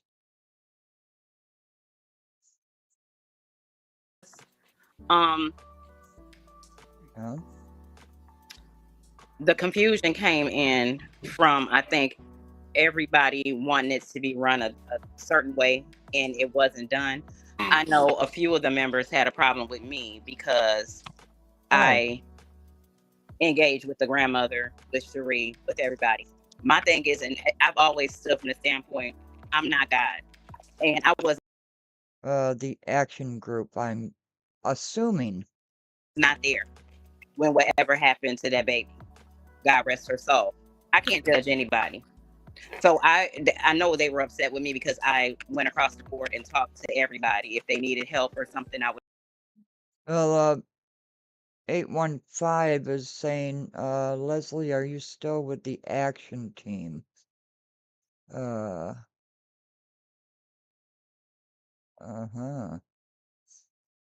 Ah, okay. Would try to, figure out a way to help them. I wasn't there to accuse anybody. I was there to fight for justice for her. And I've always stood from that standpoint. Okay. I'm not going to point fingers. I don't know. I don't know what happened. Yeah. And if we heard anything, it's all been allegations. There hasn't been anything that's been proven in the court of law. And, we've heard of a lot of different allegations, a lot of different crazy sordid stories. I mean, we've heard several, but the thing is that even with us, even talking between us, we're not the judge or the jury. We're not the investigators. So, I mean, the only thing we did was pass the information on what we had, and that's all we could do, and okay, well, yeah, that's what you do in investigations. And let me I'll write something down here real quick. I've heard that before. Let me check my email. All I could do. Nobody came up to me and said, "Hey, I did it. This is what happened." That never happened. So I had no reason to treat anybody differently. Everybody was treated the same, and I didn't bash. I did not get on Facebook and bash the suspects or say this one should be in jail because they did it. That never happened. And that's not how I wanted to be represented. I didn't want to represent a group acting in that manner. And I do want to suggest that even with the noise level, we still tried to maintain that we didn't want to lose focus of trying to help resolve or do whatever we can to help resolve this baby's murder. You know, a lot of times when people come and they might be messy and that sort of, we saw those things. We saw those things with Jedediah Brown. We saw those things with the action team. You know, there were allegations, and I'm gonna say it because I don't want you to say it. I'm gonna say it. You know, even the action team in raising funds, it was one of the things that, you know, I questioned. You know, I questioned it, and I think that was a big problem. You know, and when it was called out, you know, you got funds, you solicited donations. Where's this money going? You know, so as far as the action team, for us, for me, and I can't speak for you, but for me, that's not a direction that's even a considered direction at this point. Now, A15 asks you, are you still with the action team? With that being said, no, I'm not. Okay. Is there And for obvious reasons, so you know. No, not for obvious reasons. What's the reasons?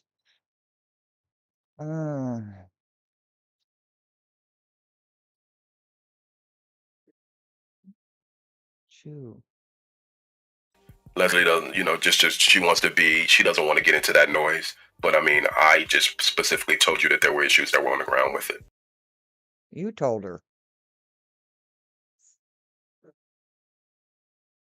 Okay. So, Cherie Gordon, Semaj's mother, Darlene Crosby, Semaj's paternal grandmother, Lucretia Crosby, who's Semaj's aunt, Tamika Sims, the family friend, and a minor who has not been named. Yeah, we know that to be Nunu. Okay. Yeah, so right, that is the five. We weren't thinking about the youngest daughter. Why not?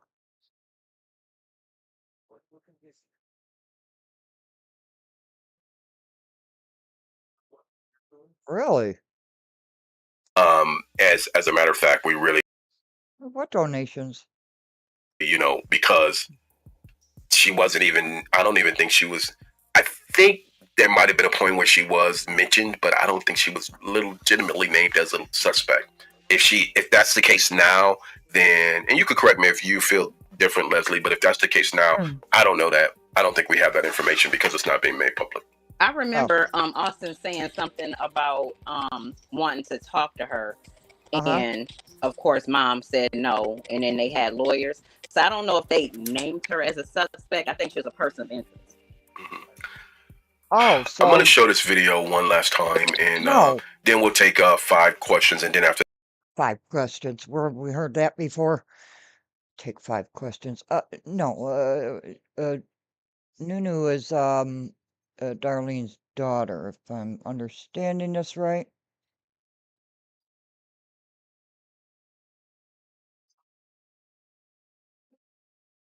that, we'll talk about where we go from here, because obviously we're doing this for a reason. We're not doing this just to do some broadcast and just leave the situation alone. I'm not doing it for just broadcasting purposes either. So let's go ahead and play this again. I think it's worth it. Why?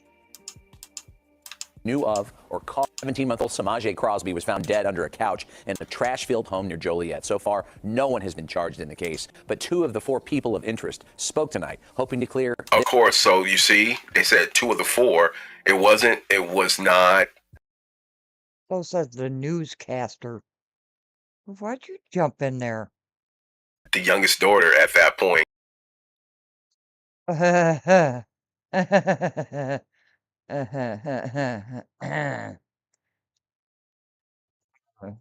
What was that? Knew of or caught 17-month-old Semaj Crosby was found dead under a couch in a trash-filled home near Joliet. So far, no one has been charged in the case, but 2 of the 4 people of interest spoke tonight, hoping to clear. Of course. So you see, they said 2 of the 4. Oh boy. So why did you play that specific? I just ask questions. Sometimes I irritate people. You know, I kind of have that irritation under people's skin sometimes.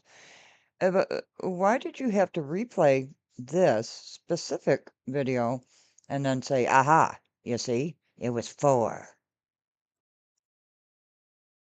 Was Nunu there? It wasn't. It was not the youngest daughter at that point. At that point. Huh. Look at he split on that.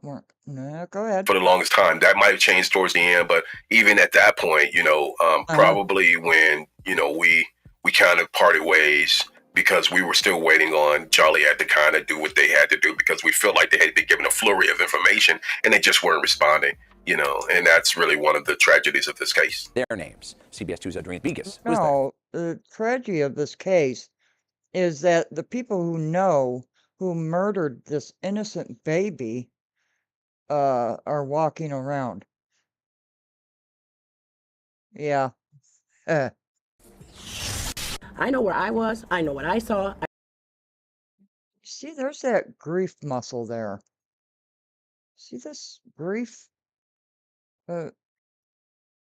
There's just no reaction there. I told what I saw. I told what I did. Darlene. Yeah, Tamika, seeing your mugshot there. And sometimes, I'm not talking about you, Tamika, of course. But sometimes, when people have a burden on their mind and they know certain things, you kind of feel guilty about things. It kind of wears on them, especially their looks. Not accusing you, of course, of anything. Crosby, Semaj Crosby's paternal grandmother, and Tamika Robinson, a family friend. I can't point the finger at Miss Darlene. I can't point the finger at Lucretia. And I can't point the finger at Cherie. I didn't see nobody do nothing.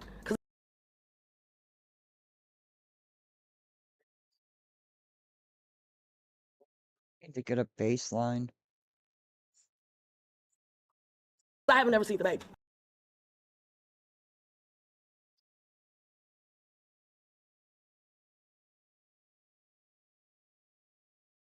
Oh, pardon me. I'm looking. Both of these women are persons of interest in the death of Semaj Crosby. The two other persons of interest, Semaj's aunt and Semaj's mother, Cherie Gordon, who the grandmother points to in this investigation. Do I believe Cherie did this? Yes, I do. Can I say I seen her do something? No, I can't. But Tara said that you took Cherie in the house. So there's no tears. There's just a lack of tears and a name for the baby called Semaj. From her account of the day, And Darlene, your name pops up an awful lot in DCFS too. Semaj went missing. Around 3 p.m., she saw Semaj playing outside. Just saying. Around 3:45, she says she saw the mother take Semaj inside to change her diaper. At Amir, we can hear you typing. 5:15, Semaj's mother told them she couldn't find Semaj. Around 6 p.m., Semaj was reported missing.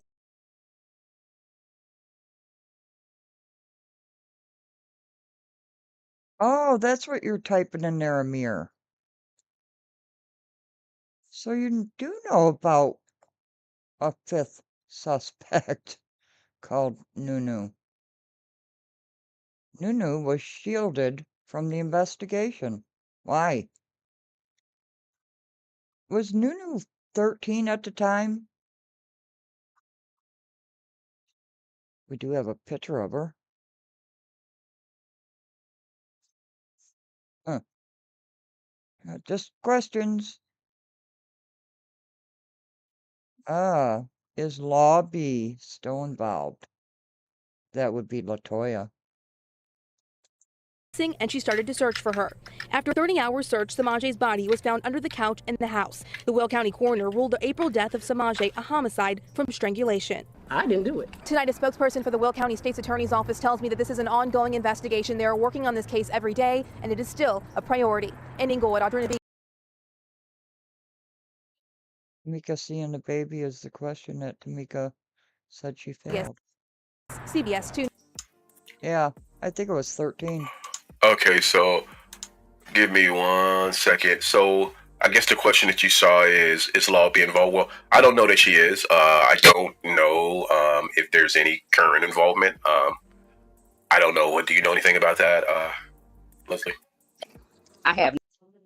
You see, Amir, this is why you absolutely 100% wanted me out of this case, because Law B, aka LaToya, the godmother, called Jedediah Brown, in which you two had your thing, whatever. I'm not concerned about that whatsoever. I don't care. I care about this baby girl, this sweet little angel. That's what I care about. Will she get justice? So, that's what I'm concerned with. What say you?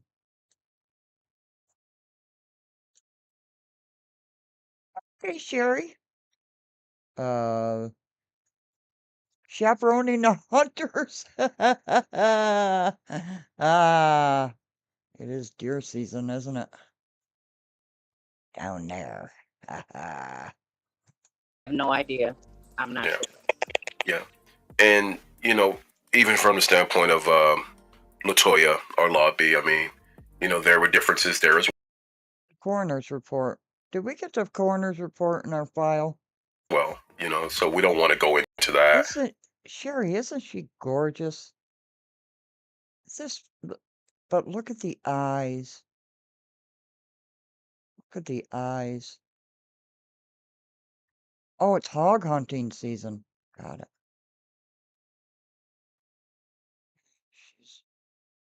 Yeah.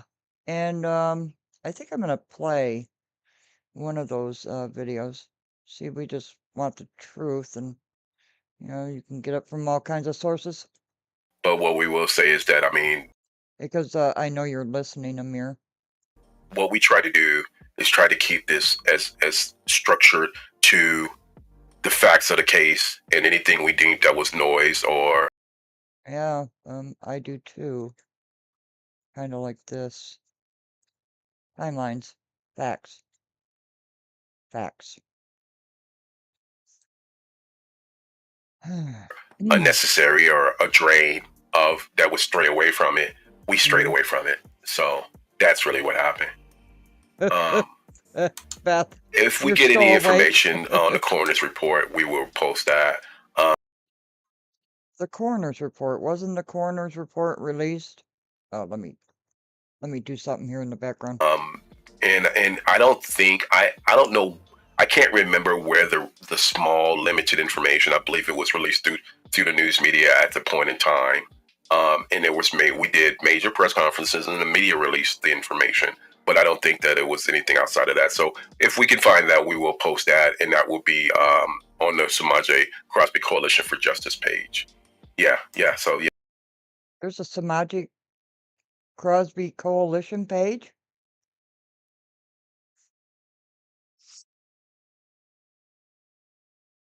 Oh, really? Yeah, makes sense. Why was Sherry in the lawsuit?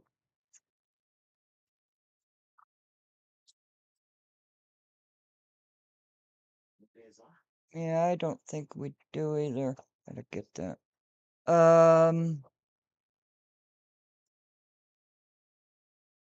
Okay, I just lost my train of thought.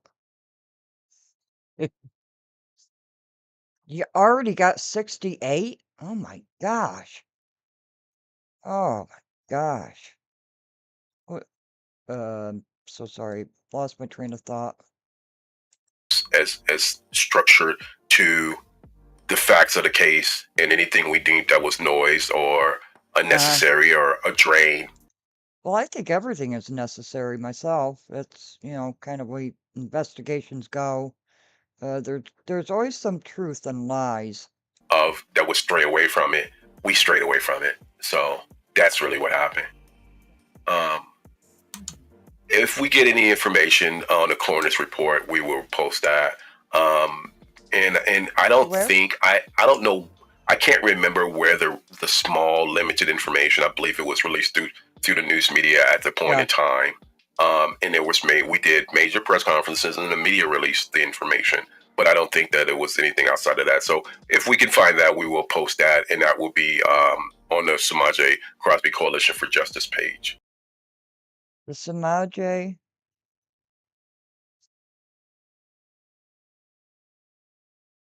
Coalition for Justice page.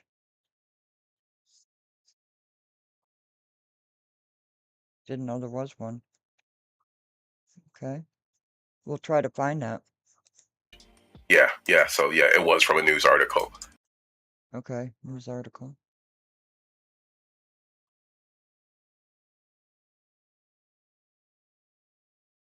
Okay, we have the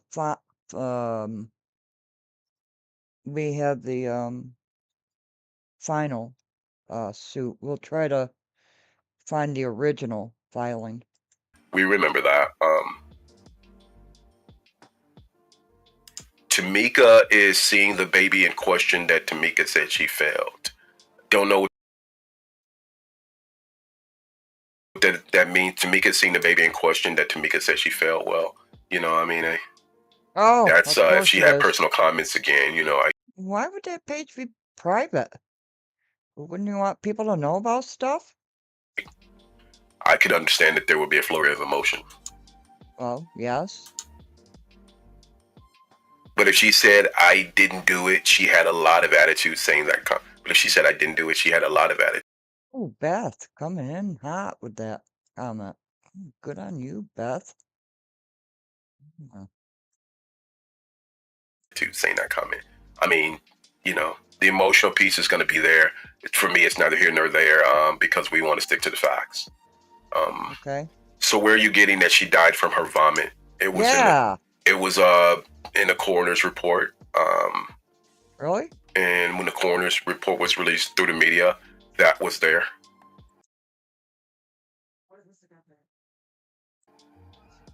So. Huh. Okay. Okay. What other five questions? Because we're going to talk about the future and where we go from here. Okay.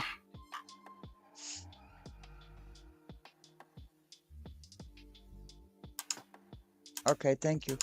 Not suffocation. It was asphyxiation. It's not the same thing. Asphyxiation and suffocation are two totally different things. Right? So know that.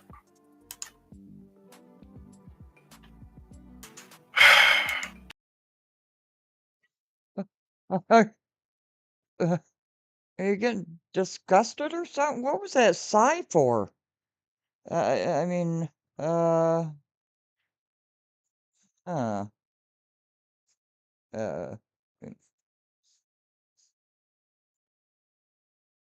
One second.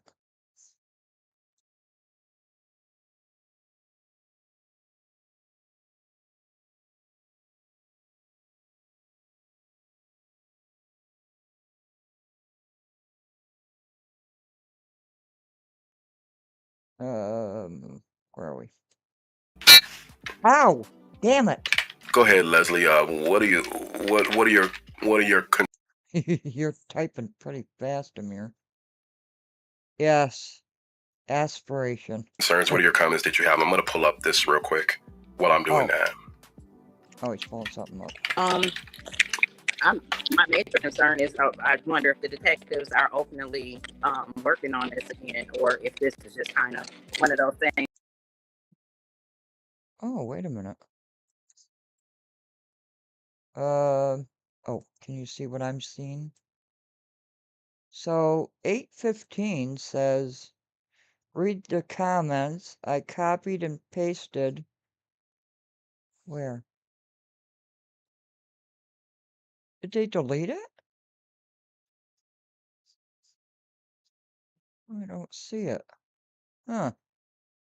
Interesting. Things that go to the back because nobody will cooperate. I definitely would like to get a group started back so we can start fighting for justice for her again, because this is something that bothers me daily. Something needs to be done. Yeah. And the people on here that had the knowledge, yeah. Do you have anything concrete that you could turn over to one of us or to the detectives? It was after. That's a good question. Yeah. Oh, this is a mirror. No wonder you were tapping on your computer. Okay, hold on 1 second.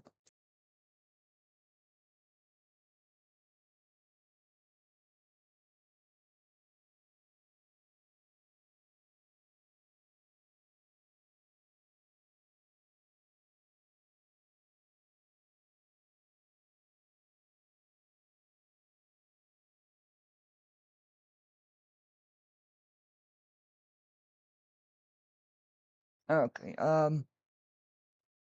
asphyxiation is when you don't get enough oxygen in your body. Causes include allergic reactions, drowning, and foreign objects blocking your airway. Symptoms include trouble what? Well, asphyxiation is a lack of oxygen. Okay. Okay. Let's go with it. Tip tapping. So while we're doing that, asphyxiation. Why are you so you're so frustrated? Understand the frustration. Is when you don't get enough oxygen to your body. Causes include allergic reactions, drowning, and foreign objects. Now, if she vomited and drowned on her own vomit, it would cause her to die. And that's what the coroner's report said. Oh, okay. Yep. Symptoms include trouble breathing, loss of consciousness, and inability to speak. Okay. The one I posted was after this news clip you showed. Okay. I don't know what that means. So the question that Leslie had was a legitimate question. Do you guys have any information that you would like? You know, you don't even have to share it. You can send it through via. Police called a homicide by smothering. Days later, the cockroach-infested home was burnt, destroying evidence. Yeah, I believe the fire was the day after the funeral, correct? Email. But you know, here's the thing: we got to get away from speculation because, I mean, again, we know that they've heard these things before. We won't assume it, but I do know for a fact that even in talking to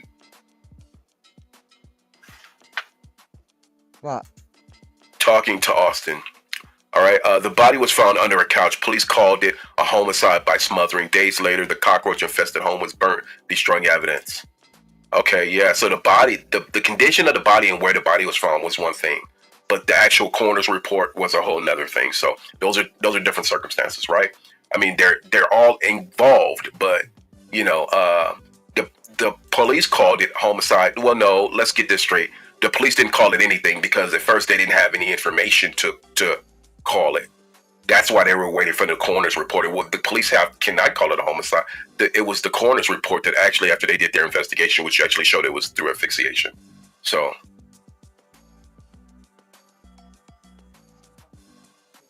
you understand what I'm saying? 815.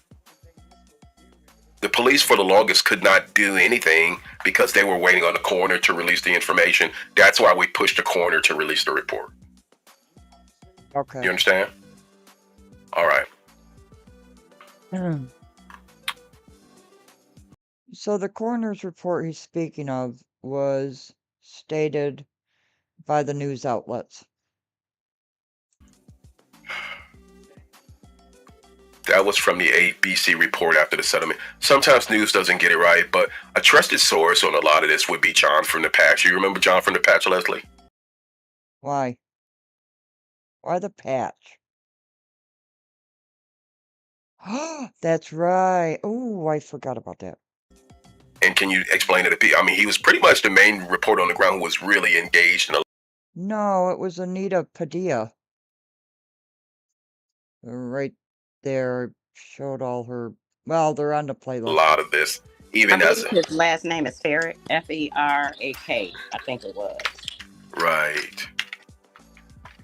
Right. That's pretty much on it. Yeah. And the thing is that any developments that, are new, John would have information on that. Let me just post this, and then let me just post this, and then I'm going to, hopefully I can post it. I might not be able to post it. Yep, I'm not able to post it. Golly. Hold on one second, Leslie. Leslie, can you, while I'm getting, cause this thing is locked my computer up, can you explain to the people, so why do you believe that Joliet did not move forward like they should have, or what were the problems with the investigation from your opinion? And what happened? Let's see. Let me answer that for you, Amir. People won't cooperate. People won't come forward and say this is what happened. And the house was burnt down, further destroying any evidence. Go ahead. Hampered the investigation from the opinion of the community, and what do you think they could have did better? Yeah, let's just say, what do you think that they could have did better that way? I think it'd be a little bit more clear. To Austin, because I went in a couple of times and talked to him and a couple of the other investigators. And he basically said they couldn't do much because everybody lawyered up before she was even found. I don't know how long it took them to get lawyers. I do know everybody had a lawyer, and everybody's lawyer was telling them not to talk to anybody. I'll be right back. I think a search warrant should have been given on that house when she first went missing. I think they should have went through their house with a fine-tooth comb. Well, before I go, hello. In the intro, I always put new stuff in the intro. They couldn't get a search warrant because they tried to. And the state attorney, and not the sheriff's department, the state attorney refused to issue a search warrant for the house because they wanted one, because they weren't allowed back in the house, strangely enough. However, after a certain period, the attorney said, okay, you can go in the house. So don't put it on the sheriff's department. The state attorney refused a warrant. And now, if you'll excuse me, I'll be right back. To see, because I don't know, people say different things, but do you really think she could have been moved in and out of that house like that with all the police that were out there with the house around it? Don't you think they would have checked anything that looked coming out of the house? Yeah. I don't think the baby ever left that residence. I don't either. They said there were doors that were locked, certain rooms, and the house was small. So there's only like maybe three room doors, or the bathroom door that could have been locked. I think they should have got a search warrant and went through there. Okay. No, that's a definite valid point. They didn't do the due diligence of, and for legal reasons, and they will even, I think that even Austin and some of the folks said that their hands were tied behind their back early because of, they said it was legal intervention. But I mean, Well, you see, this is where I get a little pissy. Because the police, for anybody that gives a shit about this little baby, the police went in and did a cursory search. Have you seen the condition of that house? The couch was, why was the couch standing up? Why would Tara say that? She was very specific about that couch standing up. He was in the house. Oh, wait. Nobody else went in the house? Seems to me a lot of people went in that house, in and out. I also hear tell there were garbage bags being carted around, but that's just things you hear, not evidence. Let's see here. Okay, go ahead. They'll mention that, that they feel like things could have been handled differently. They've said that. And so they waited to the 30th hour to get a search warrant to go in the house. Mm-hmm. No. Uh-huh. No.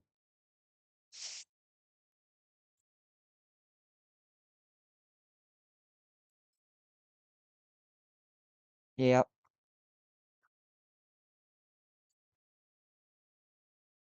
Right. Well, they tried to get a search warrant. They pleaded with the state attorney, Will County Sheriff's Department, pleaded with the state attorney to please issue a search warrant for the house because they were refused entry back into the house after they did the cursory search. After the cursory search, they were saying she walked away. Samaji walked away. She walked away. So what are the cops supposed to do? Look outside. That's why they had dive teams. That's why they had hound dogs. That's why the FBI was there. That's why over 100 police officers were on the scene that time. And the sheriff's department wanted a search warrant because they weren't allowed back in the house. They pleaded with the state attorney. Please give us a search warrant. The state attorney refused. So says Will County Sheriff's Department. So finally, the lawyer said, okay, you can go in now. Yeah, I don't think it's a sleeper couch. There were no legs on it to speak of. So Tara, in the intro, says the couch was standing up. It's quite odd. To find her under the couch. When one of the people that was on here last time stated that the couch was standing upright the whole time. So they had. How did you give them enough time to move her under a couch? So, well, Tara, the one that was on there before, said people were in and out of the house. And Darlene took Sherry back in the house. What is this with the bathroom? That's what I wanted to say. The bathroom. What about the bathroom? What did Tara say about the bathroom? And the child in the bathroom? Refusing to come out of the bathroom or something?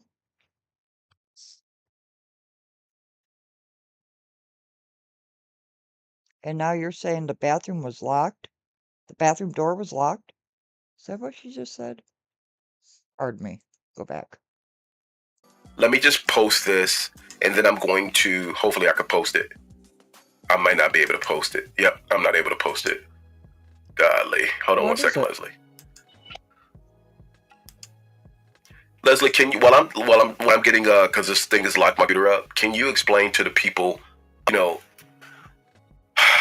so why do you believe that Joliet did not move forward like they should have, or what were the problems with the investigation from your opinion, and what hampered the investigation from the opinion of the community, and what do you think they could have did better? Yeah, let's just say, what do you think that they could have did better that way?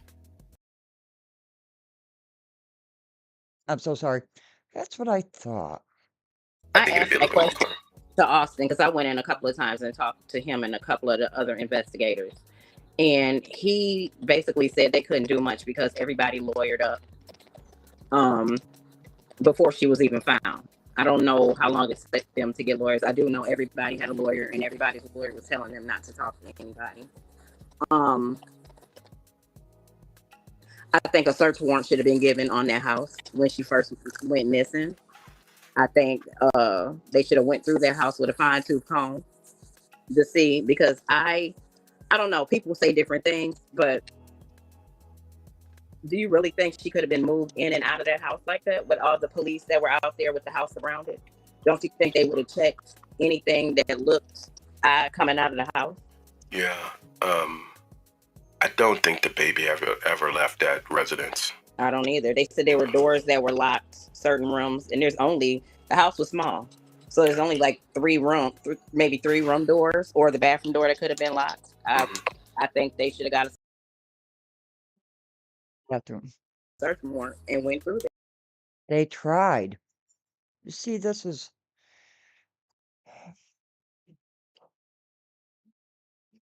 Take a breath. Get a pink piece of shit going. And, okay, no, that's a definite valid point.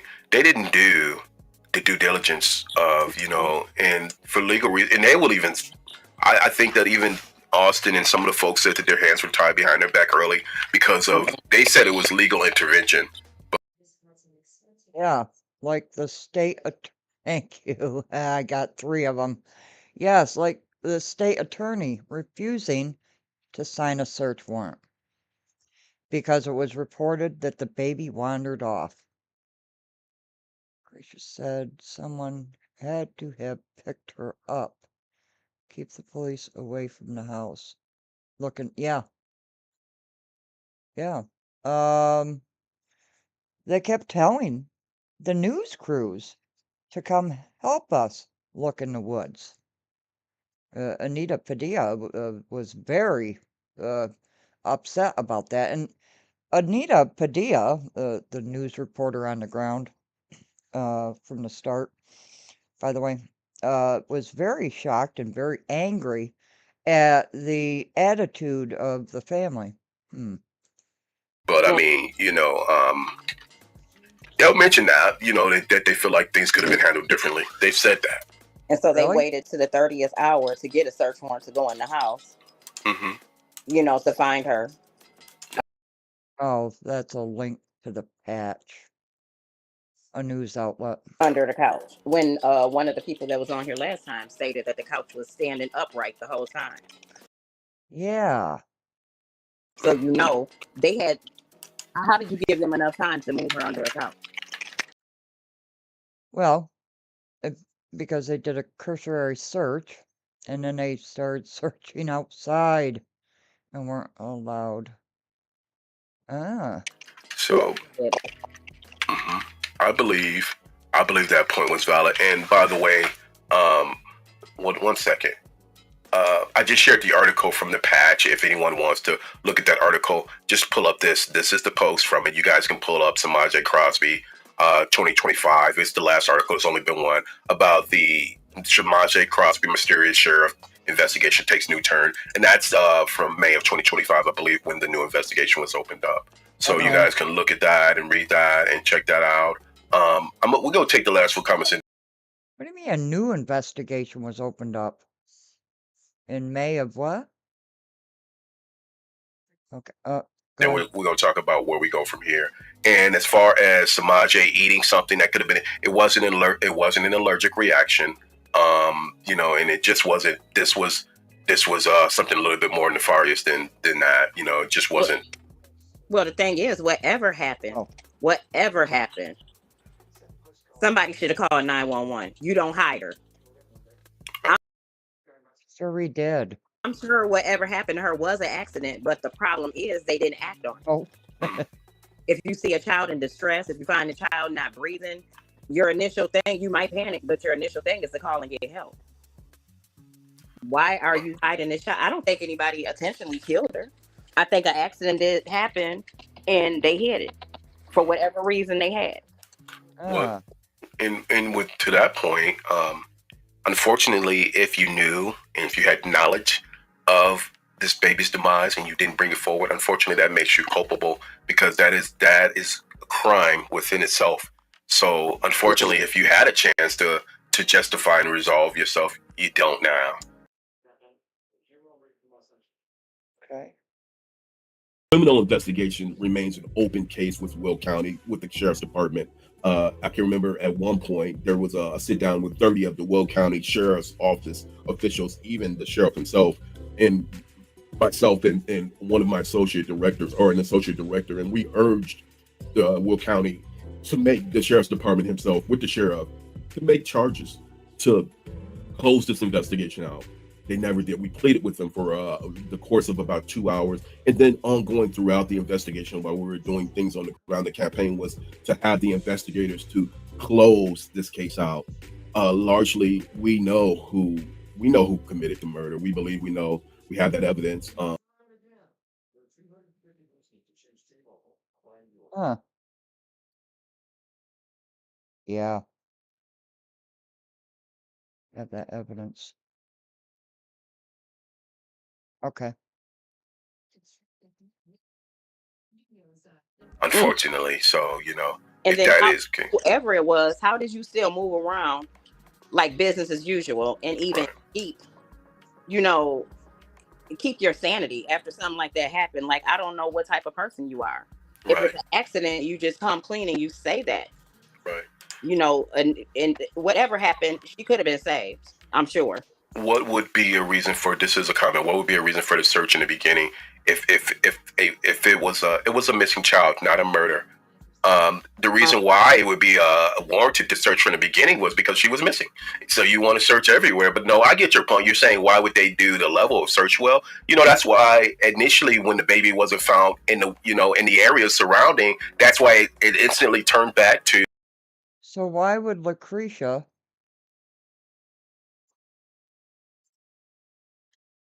say to Tamika not to sit on the couch because of the roaches? Was Semaj already under there?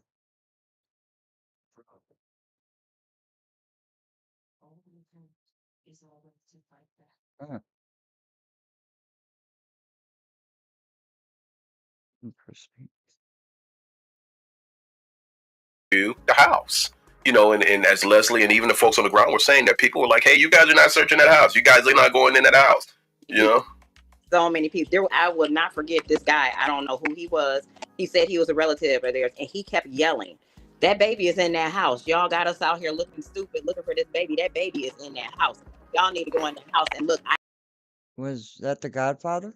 I know them. You better go look in that house. And he said that over 15 times. Right. Oh, Creature said on your next live, I would like to be on your show. Listen. Oh. Right. Let's do this. Grace. Okay, Amir, not an allergic reaction. Yeah, no, it wasn't that. It was something more nefarious than that. So I just didn't want to dismiss it as just being something that naturally happened, because it was not.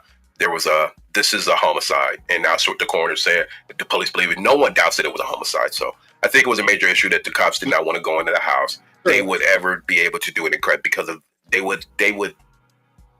I think you said never. They would never be able to do an adequate investigation because they feel the conditions of the house. Well, the house was definitely problematic because of but they should have gone in and they should have moved that stuff around and they should have gotten their forensic teams to do the investigation. I think we lost Leslie. Did we lose you? Yep. All right. One thing that sticks out is the day Semaj went missing and Tamika went to the house. And Tamika went to the house. Lucretia told Tamika not to sit on the couch because of roaches. Semaj was already under the couch. If that is the case, that's tragic, and that's something, so they are protecting each other. Don't know that to be the case, but I mean, whatever happens, we would hope 815 that they bring the information, and the authorities who are investigating would really move forward, because the subjective opinion is they have enough. A judge wouldn't have cited the warrant in the beginning. I mean, that might be true. On your next live, I would like to be at the show. Okay. Hey, how you doing? Charge. Charge. It was saying charge them 304 the fee. Yeah, justice for Samaje. Definitely. Definitely. We don't want anyone to ever forget this baby. Was one of the neighbors was that one of the neighbors who said that? Who said what, 815? So here's where we're at. I'm gonna go back to a cold case, and while we're doing that, and then we'll close. But just remember, this baby's murder is a cold case, y'all. And if all of the leads have been exhausted and this case is left unresolved for another 2-3 years, there is a huge chance that this may not get resolved. We would hope that Samaje's murder, especially because of the layer of hope that the new investigative team is looking at and has been reopened, we would hope that when evidence comes that they will really lock in on this evidence. So if you have any information, please send that to the Joliet Police Department. If you want to email, and we'll send that No, send it to the Will County Sheriff's Department. over anonymously. If you can do that, if you want to put it confidentially, you can do that. We want this baby's case to get resolved. You don't have to put any of your information, even if you're feeling like it's speculation. They need to know if you have any information outside of what they don't have. And the classification isn't always time based. Some cases go cold immediately if the crime is discovered long after it occurred. But cold cases like Samaje's, we need those resolved, and it's time that we get this baby justice.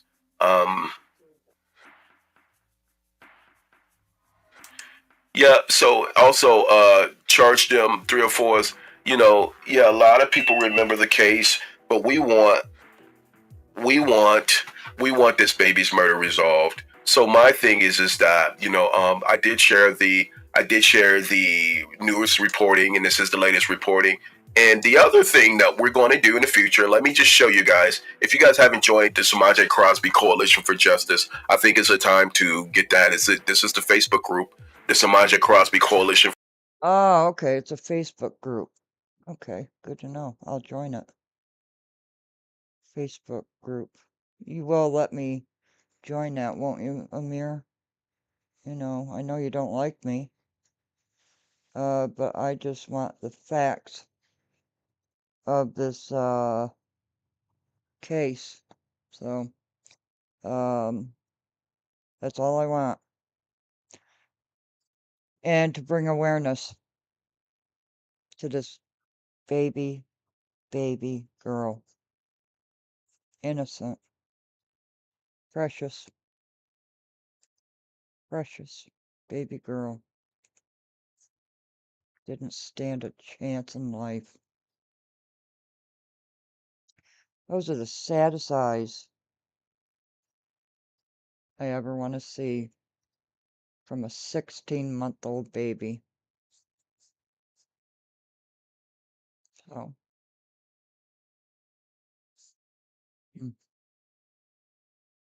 Yeah. Okay. I wish Creature could have stayed.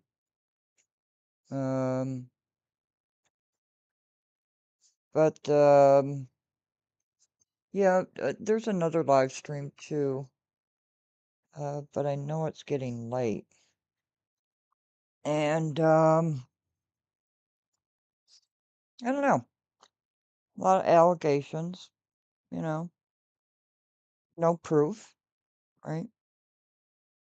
That's the way things go. How people have information. Some of it pans out, some of it doesn't. You always gotta keep a cool head on your shoulders and just bring awareness for Samaje.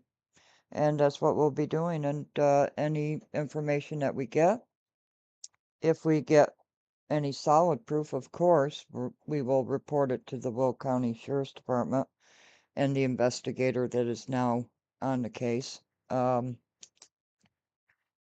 we will continue our timeline. Creature, hopefully you can come back. And this is very important to us. Very important. And we don't mess around. And anybody's. Anybody's. Let me bring something up.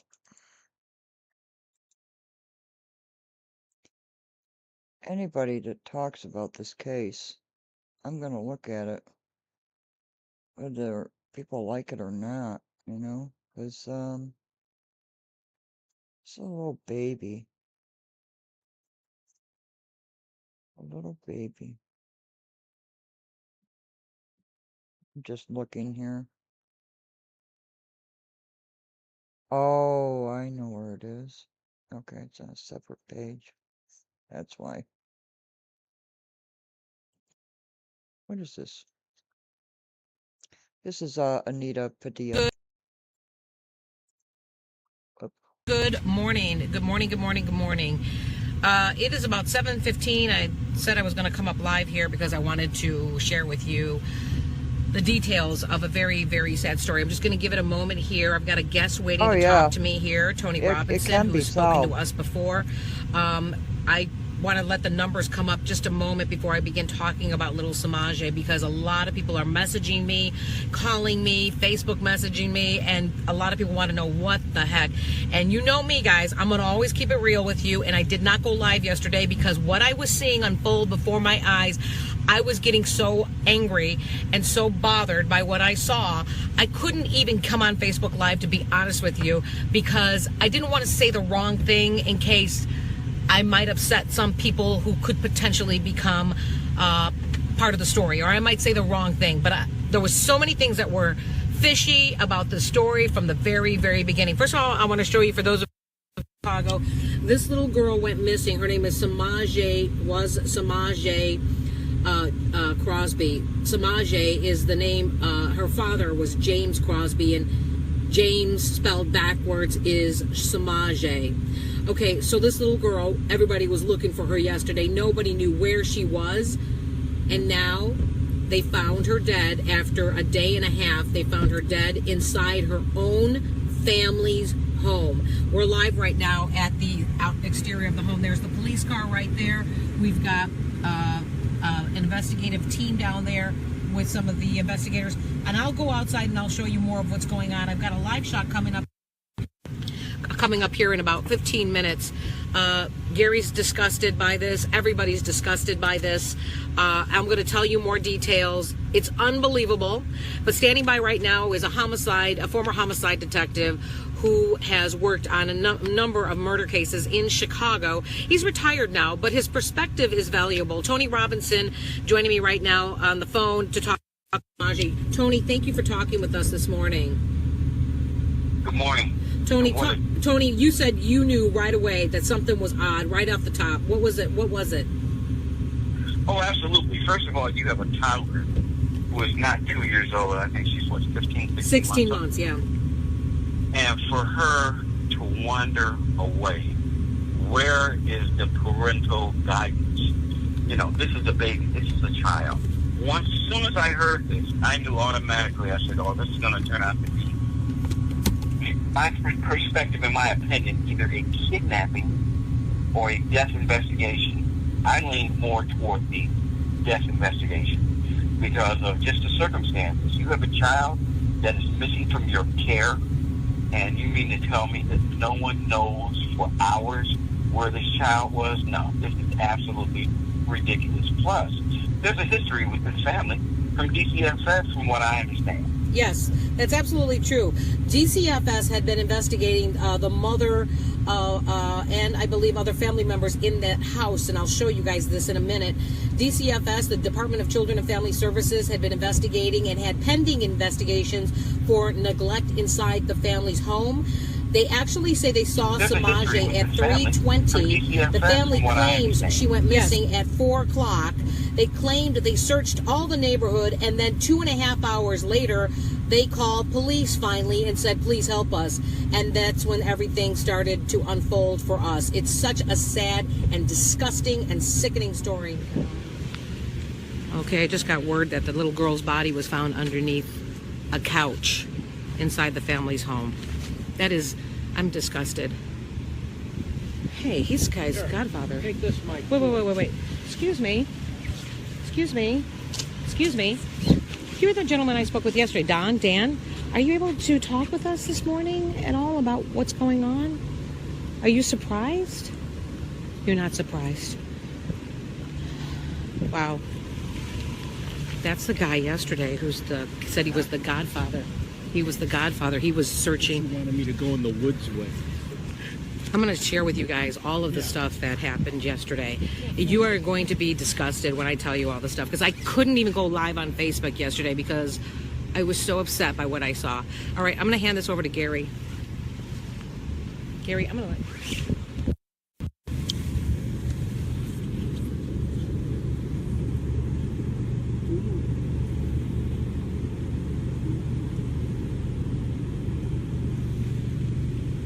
Well, we don't know where the mother is right now. Police have not said to us where the mother is right now. But what I can tell you is that the mother was speaking to police yesterday.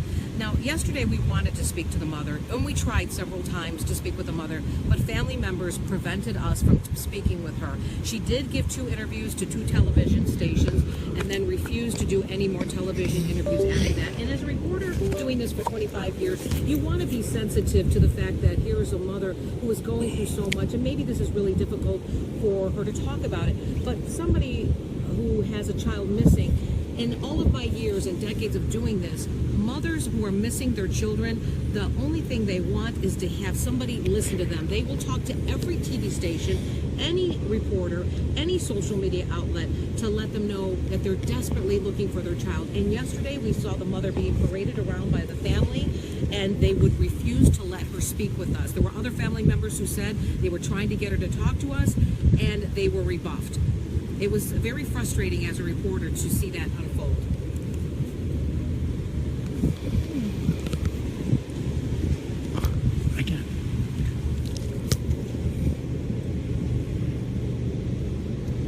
Well, there were some neighbors. There was a neighbor who said that the little girl came with some other relatives up to his vehicle, and he said she could barely walk. And so to him, the whole story of the child wandering Is that Lucretia Crosby? off into the woods sounded very fishy from the very beginning, because he saw that little girl wobbling around, and there was no way, he said, that she could wander and wobble into the ponds that are nearby. He said she could barely even walk, so he was very troubled by that.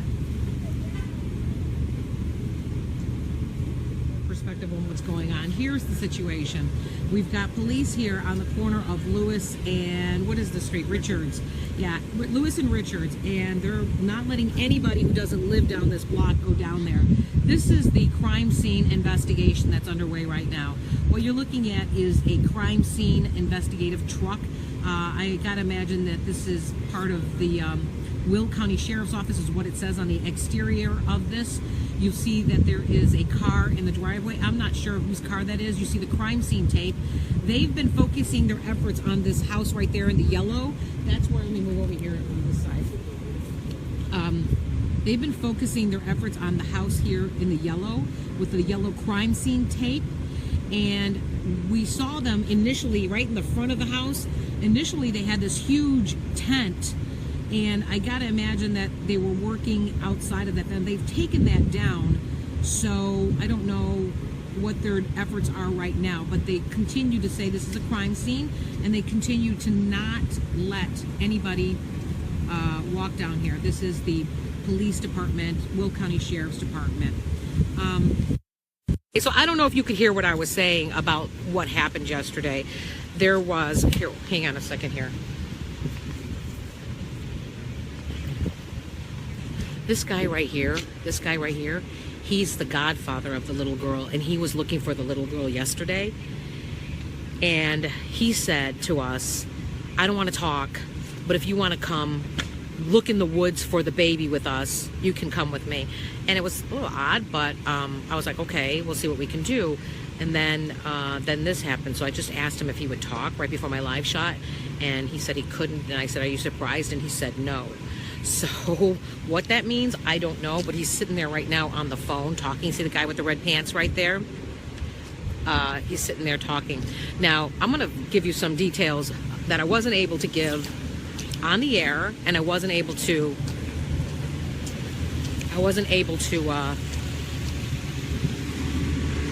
hang on a minute.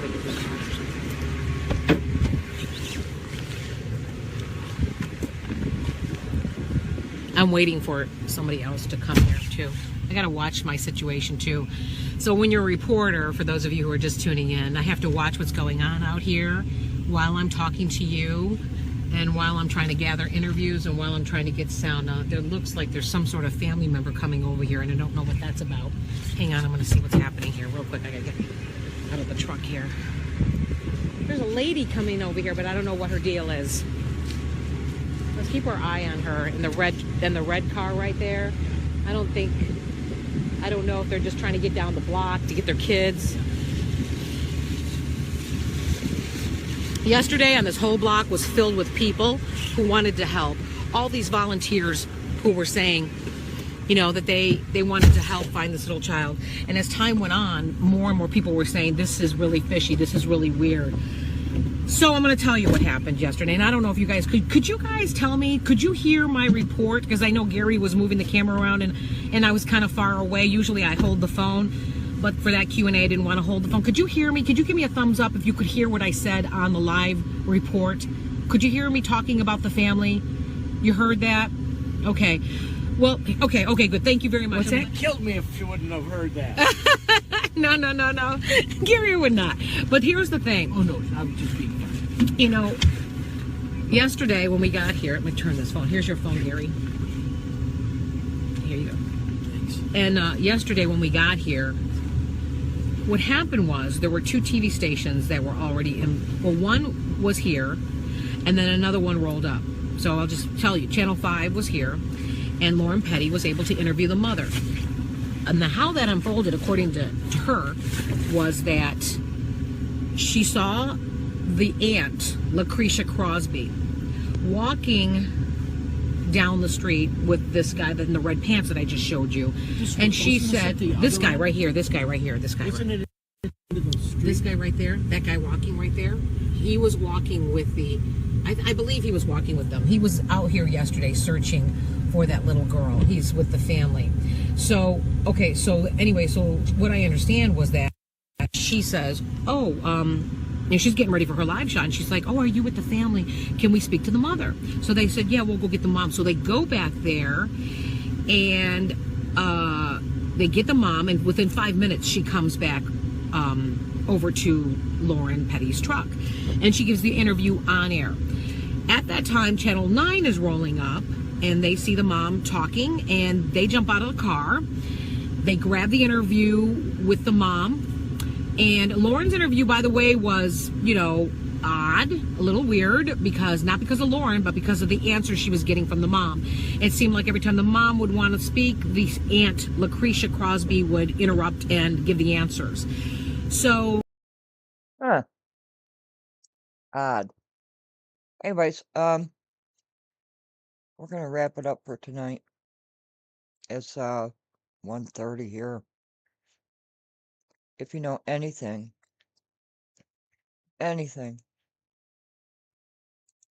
about the murder of this baby girl, contact Will County Sheriff's Department. People know. Have a great night.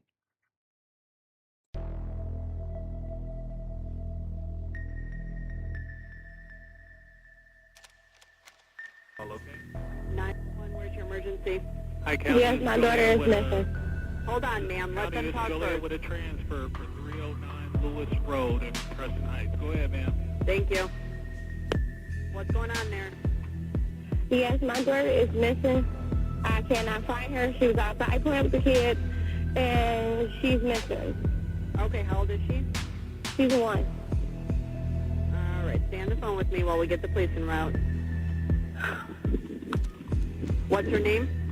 Semaj. Spell it for me. Semaj Crosby, S-E-M-A-J.